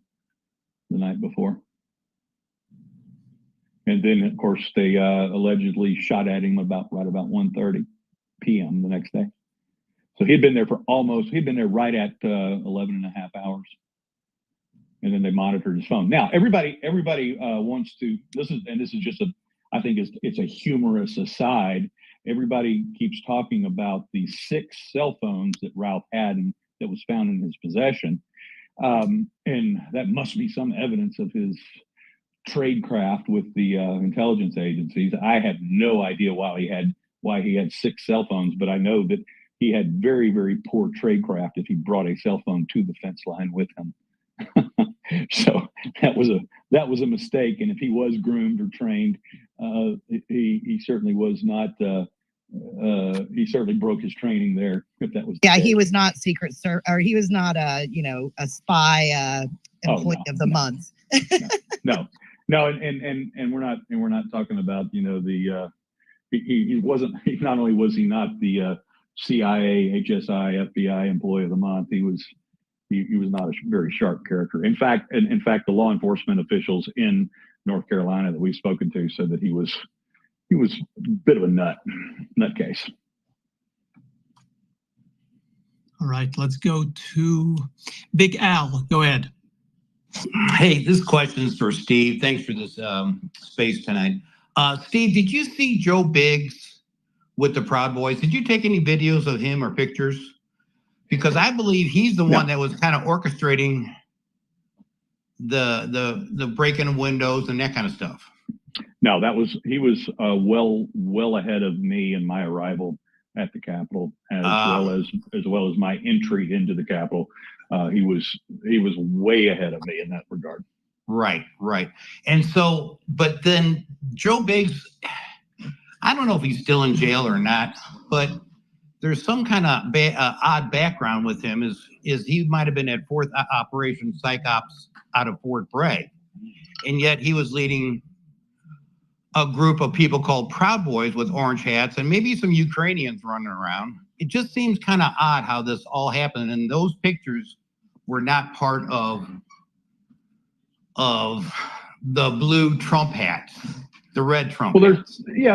There are plenty of photos out there. I mean, I've had people literally accuse me of withholding video evidence of the orange hat people, of the orange tape people, the Proud Boys. I mean, it is, to be perfectly honest with you, my interest in that group is totally different than everybody else's interest in that group. And I'll be getting to that story soon, but it's not for the reasons that everybody else wants to. They think I'm hiding something or I'm withholding something, or that I've literally deleted my own video of that. I never took any video of them. I wasn't there when they were marching around the Capitol, when they reached the first barricade line. I wasn't even there yet. So I don't have any. It's not like I don't have anything to hide with regard to that. But the research that we're doing right now, and I've talked about it, so I don't mind mentioning it again briefly. But my most intense curiosity, we'll put it that way, right now, and what happened on January 6th is the Department of Defense's deployment of assets that day. And that's as much as that as I'll say about that right now here on these spaces. Gotcha. Thanks, Steve. Yep. Red Ranger, go ahead.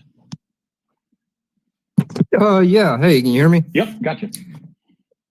Good deal. I just quick question, since you're living the problem. I'm wondering, has there been any updates on the bomber, on the pipe bomber, who they had a suspect and the guy they decided not to do anything with him? No, that's not exactly the way. There was an update yesterday from Darren Beatty with Revolver on the DNC pipe bomb story. I would encourage everybody to go look at that without me getting into it myself and trying to explain or cover his work on that. But it's something that we've been suspicious of all along, is that there's two different sets of video cameras there at the Democratic National Committee headquarters where the second pipe bomb was found. There are the better quality apparently better quality United States Capitol Police CCTV cameras, of which there were several in the area, which myself and the Blaze have done extensive work on those and with and through those cameras. And all of that's available on YouTube. If you go to Blaze TV, go to the playlist, and then select our Truth About January 6th series, you'll be able to find our videos related to that there. But the biggest curiosity is why the FBI and or the DNC itself have withheld from us the cameras and the videos that the DNC itself controls, like their own security cameras on the exterior where those benches were. They have only shown us for 3.5 years now a couple of very selective, highly edited, apparently purposely even distorted images from those cameras, but have shown us directional cameras that would be able to prove whether this guy actually placed the pipe bomb there that night or not, but they won't show it to us. But we know that they had a camera pointed in that direction.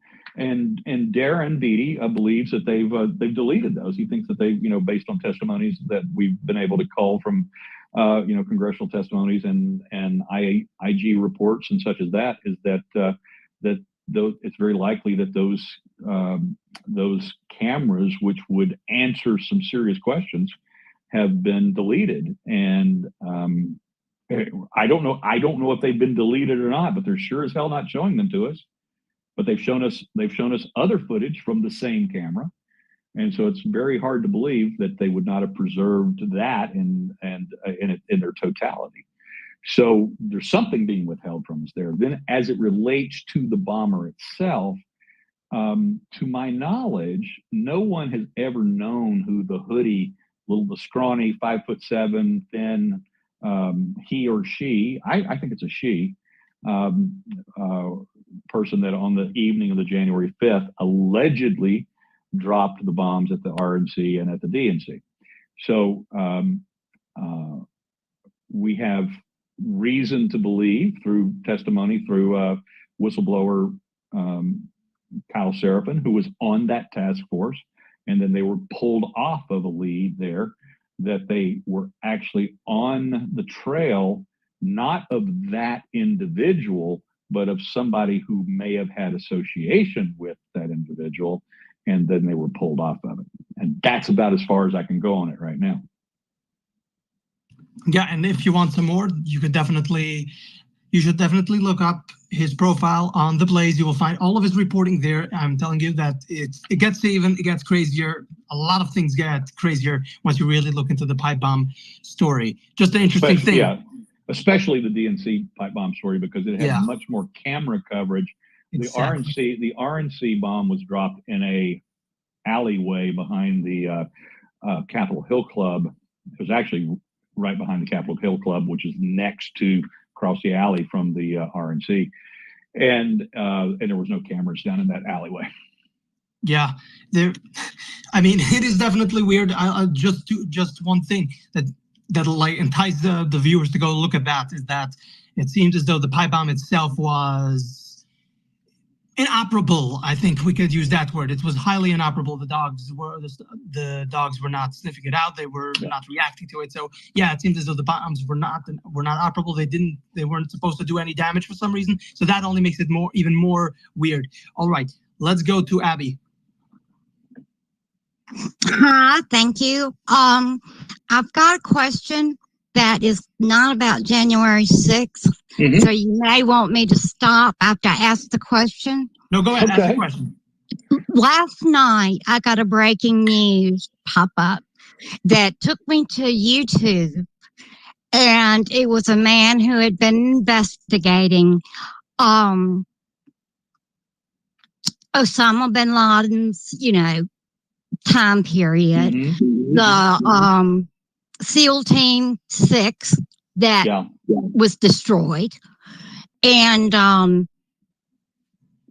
just okay. Yeah, I'm familiar. I'm familiar with the topic. and I'm They familiar have with the story. they have turned over the Go ahead, Steve. No, I'm what I'm saying is that I'm familiar with that story. I have not spent enough time on it to speak to it authoritatively in any way, shape, or form, and I'm not going to sit here and just try to baffle you with my bullshit. So I'm just not. I have not turned my. I've been so busy on too many other things to turn my attention to that. Yeah. All right. Let's go to Grant Cardoon. Go ahead, Grant. Grant, are you there? Hey, I'm just listening to the great conversation. I have nothing to add. Okay. Thanks. All right. There's one more person who wants to ask a question. I'm going to bring them up as speaker, and let's see. Still connecting? I'm ready if they are. Okay, there we go. James, go ahead. James? James, if you're not going to speak, then I'm going to have to kick you off. Hello, James. Are you there? All right, we got time quickly before top of the hour here. Anybody else?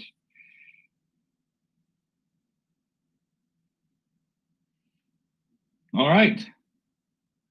Yeah, thanks, Steve. Steve, I really appreciate. Can you hear me? Yep. Can you hear me now? Yeah. Oh, okay. I was wondering what's going on. Dean, go ahead. Hi, thank you for the mic. Steve, thank you so much for being here. Please come back again. Thanks. Okay, so I don't know the answer to this. I'm hoping you do. Who has possession of Ryan Ralph? I'm hoping Martin County, because I feel like they won't let anything happen to him. I don't want the feds to get their hands on him, because it could be like any of the other people that they've been in charge of, and they've, Yeah. Well, I will. You know. I will tell you. It's interesting that you bring that up. Just yesterday, I was having a conversation with a European intelligence community asset person, actually an operative. I'm not going to name the country or otherwise. And he actually told me in a conversation I was having with him yesterday that he hopes that Ralph does not get transferred to a federal facility, that he is not transferred out of Florida, because he said if he is, he's dead. Okay, that confirmed what I thought. So that's my answer right there. Okay, well that's a great answer. Thank you. In all of its wonderful conspiracy theory taintedness. So there you go. Well, no, because I lived in Florida for several years, and the sheriffs down there, they don't play. They don't put up with it. No. So Martin County is like next to Grady, who is, I know you know who Sheriff Grady is. So I just wanted to ask who had possession, and hopefully they're going to be able to keep possession. I don't mean to make him sound like, a thing, but all right. Thank you so much. You're wonderful. My pleasure. Thank you. Hey, let's do one more and get out of here. What do you say, guys? Yeah, sounds good, Steve. Yeah, let's do that. I consider Grady Judd to be my sheriff, even though I'm in the county next to him. He's awesome. That's great. All right, anybody else? Any closing? Okay, I picked out one person at random, so if anybody didn't make it up here, sorry about that. Z, go ahead. Hey, so real quick, the main thing that I have is, moving forward, do we really have any confidence that the people that are responsible for all the things happening, is there any accountability going to happen, or are we going to have a lot more of the same? That's my main thing, is like, I feel that no matter how bad things get, the accountability factor is never there, and it's probably the most frustrating thing that I deal with. I don't know. Yeah, the answer is clear. There's no accountability for two reasons. Number one, we virtually control no segment of the government whatsoever, and then other people will go, oh well, the Republicans control the House. There must be some ability to bring accountability there. Yeah, but let me tell you, you don't think the GOP is infiltrated with progressivism and assets working against this country? Exactly. I mean, you have no idea. And this is a story I wrote. Go back. I can't remember the title of it, but it was one of my Capitol Police stories. There's a reason why the Capitol Police as a, I'm not, there's some good cops there, but, they're generally disparaged as nothing more than, mall cop security guards, or they are, glorified tour guides inside the Capitol. It's not fair. It's not true. There's some really good men and women in that service, and there's some highly skilled people as well. But more importantly, regardless of whether they're the Keystone Cops or they're the greatest law enforcement agency in the world, is really immaterial. What they are is they are the people that act as the Praetorian Guard for the people that lead our country. And as the Praetorian Guard, go back and look at your history, they know everything. They know all the peccadillos of all the leadership in both the Senate and the House for generations, as well as today. They're what they call their dignitary protection detail. They have special agents, and they have dignitary protection uniform cops that travel with these people all over the world, with these congressmen all over the world, congresswomen. They know everybody they're sleeping with. They know every drug they take. They know what sexuality they really are, as opposed to what they claim to be on television. And because they know so much, they themselves are able to control, with their information delivered to the people that need information to control the votes. It's one of the reasons why we're so confounded and so utterly disappointed with the quote unquote opposition party so many times over and over and over again. Why do they not vote in the manner in which they promised when they were running for office, and they were courting the votes of conservatives, of libertarians, of more freedom-oriented people? Yes, sir. And so is there hope? I mean, this what I'm getting at is, I mean, it's going to take a wrecking ball. Is there hope? Can we? No, wait. What hope are you looking for? Like, all right. So, like, first of all, like, we had a bunch of people up here. Steve, thank you for your time. I really appreciate it. Like, what hope are you talking about? Like, I don't understand what you're talking about here, man. Like, what hope are you talking about? We dismissed a lot of speakers, but like, what hope are you talking about? Like, I don't know that Steve has an answer for this. I don't know that Aaron or myself. I think I'll take a stab at it. I'm because I hear this frustration literally every day. I'll take a stab at answering the hope that we will start seeing something better and more effective than strongly worded letters coming out of the Judiciary Committee. I mean, Jim Jordan wrote a strongly worded letter after my arrest back in March, demanding that the Department of Justice turn over all of their communications related to my case. Now, this is the committee that oversees the Department of Justice. The Department of Justice has never responded, ignored them, basically flipped them the middle finger, and Jordan's committee has never followed up. I have a personal animosity towards that situation, towards that committee, towards Jordan in that regard. I've met with Jordan. I've met with Jordan face to face. And despite the fact that I have a lot of reasons for being disappointed in him on a personal level, it was my meeting with him that actually got me access to his own investigators in the weaponization committee, who have been tremendous assets to some of my work. And that is a direct result of my face-to-face meeting that I had with him. And yet I'm disappointed. And it's not just my strongly worded letter. We can go down to 1,000 examples of this. And I think that's the frustration that he's trying to enunciate here, is that fair enough. Is that we don't have the results from the people who are promising us those results. Now, you go over to the Senate. We have, we're not going to get any help over there. Not as long as the Democrats have control of that branch or that house of Congress. And we're not going to get any results so long as Harris, Biden, Obama still controls the presidency. Yeah, you heard me right. And we're not going to get any results from the Department of Justice until that department is decapitated and reorganized. And the only way that that's going to happen is the promise, and it's another promise. There's no guarantee, but the only hope we have is that there's a follow through in the current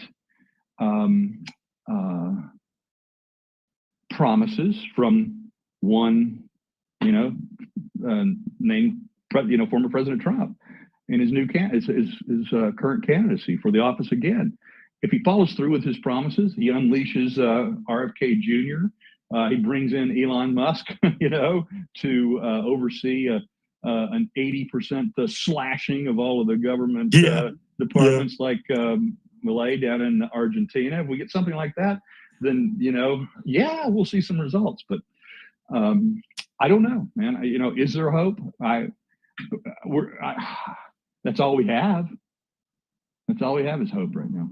That's it. I mean, that's all we have, right? It's like maybe RFK gets in charge of like HHS or like the FDA or whatever they may be. Yeah. Maybe Nicole Shanahan gets a hold of comms, and maybe just maybe this MAGA unification party type apparatus that we get some answers. Like I think we're all fighting for the same thing here. Like, I'm a small L libertarian. I'm not a conservative. I'm not a Republican. Like, I'm definitely not a Republican, but I'm definitely not a Democrat either. I'm a small L libertarian, moderate type person that just wants answers. And I seem to be aligned with a lot of people that want those same answers, Steve.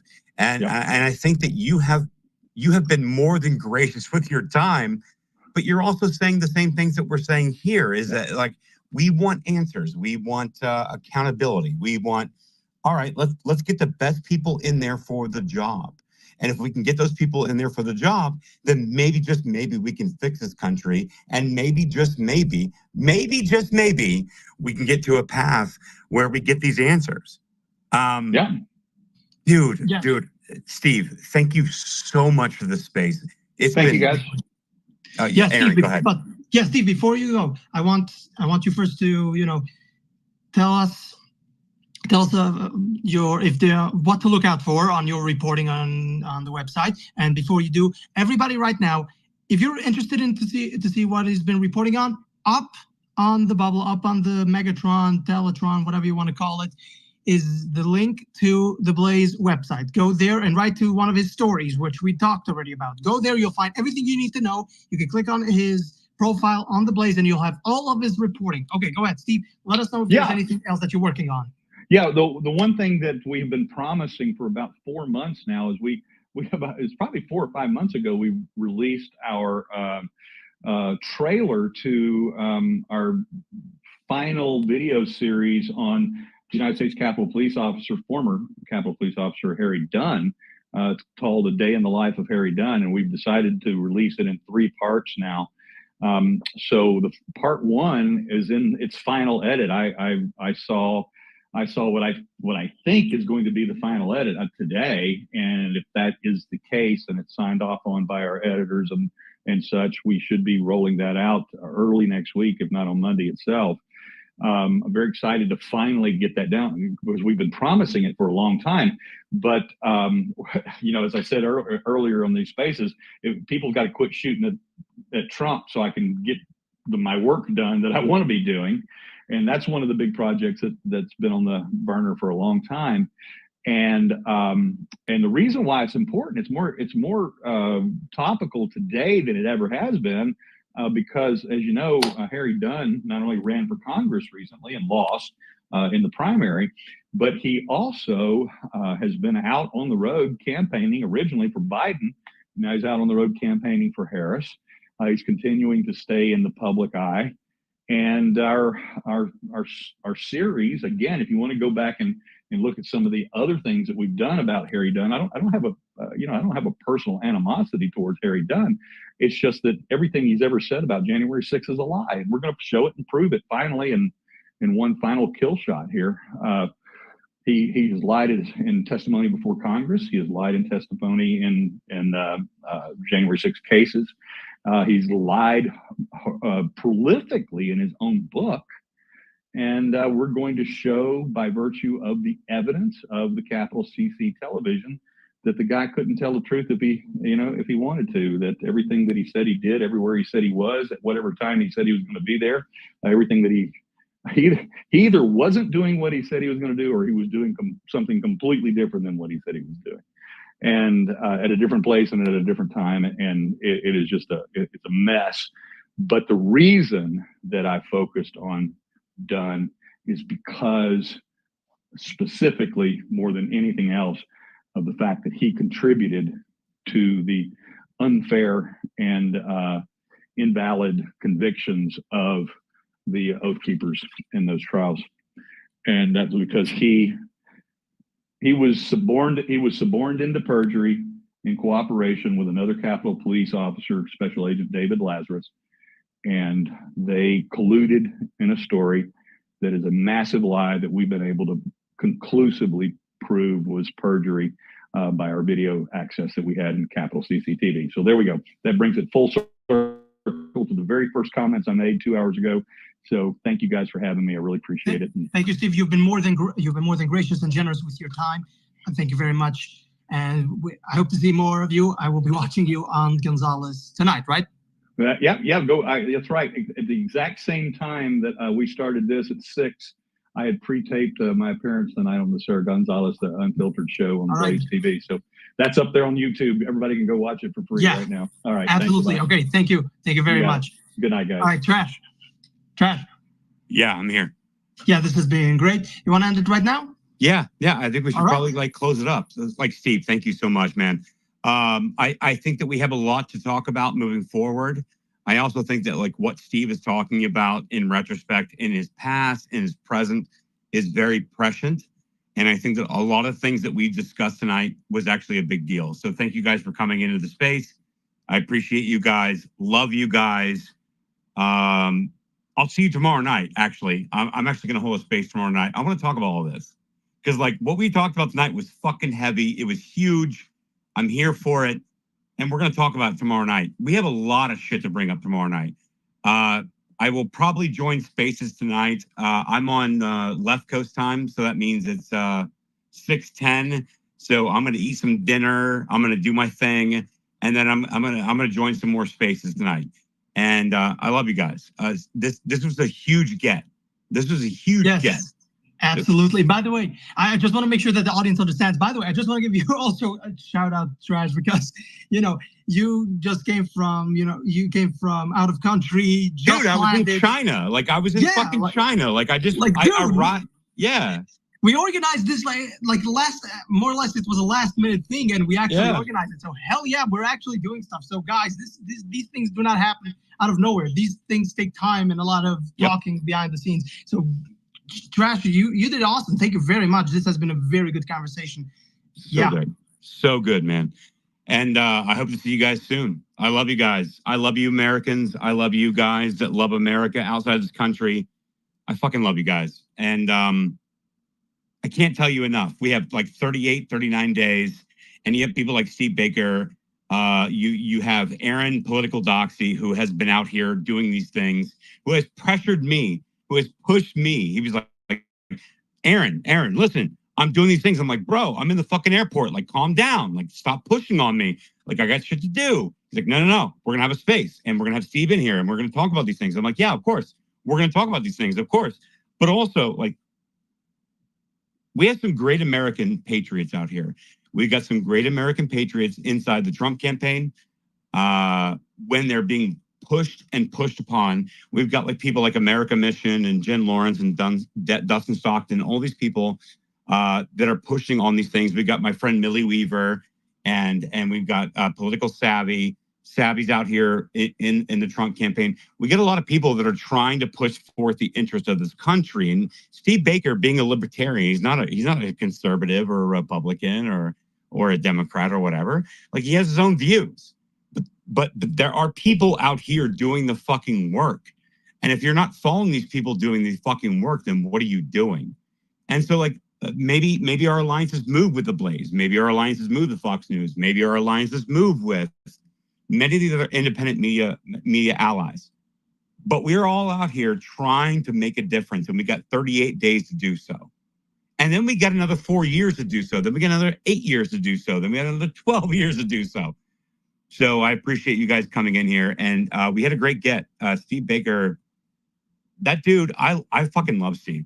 He's fucking great, man. He's been in the trenches. He's taking hits and being arrested and being shoved in the gulag. And I think that people like him and people like Glenn Beck, fuck, man. Even people like Sarah Gonzalez and people like even myself, who nobody knows who they are going to be at the forefront of the next generation, the avant-garde of the information warfare. And I think that I'm very grateful to speak with people like this. So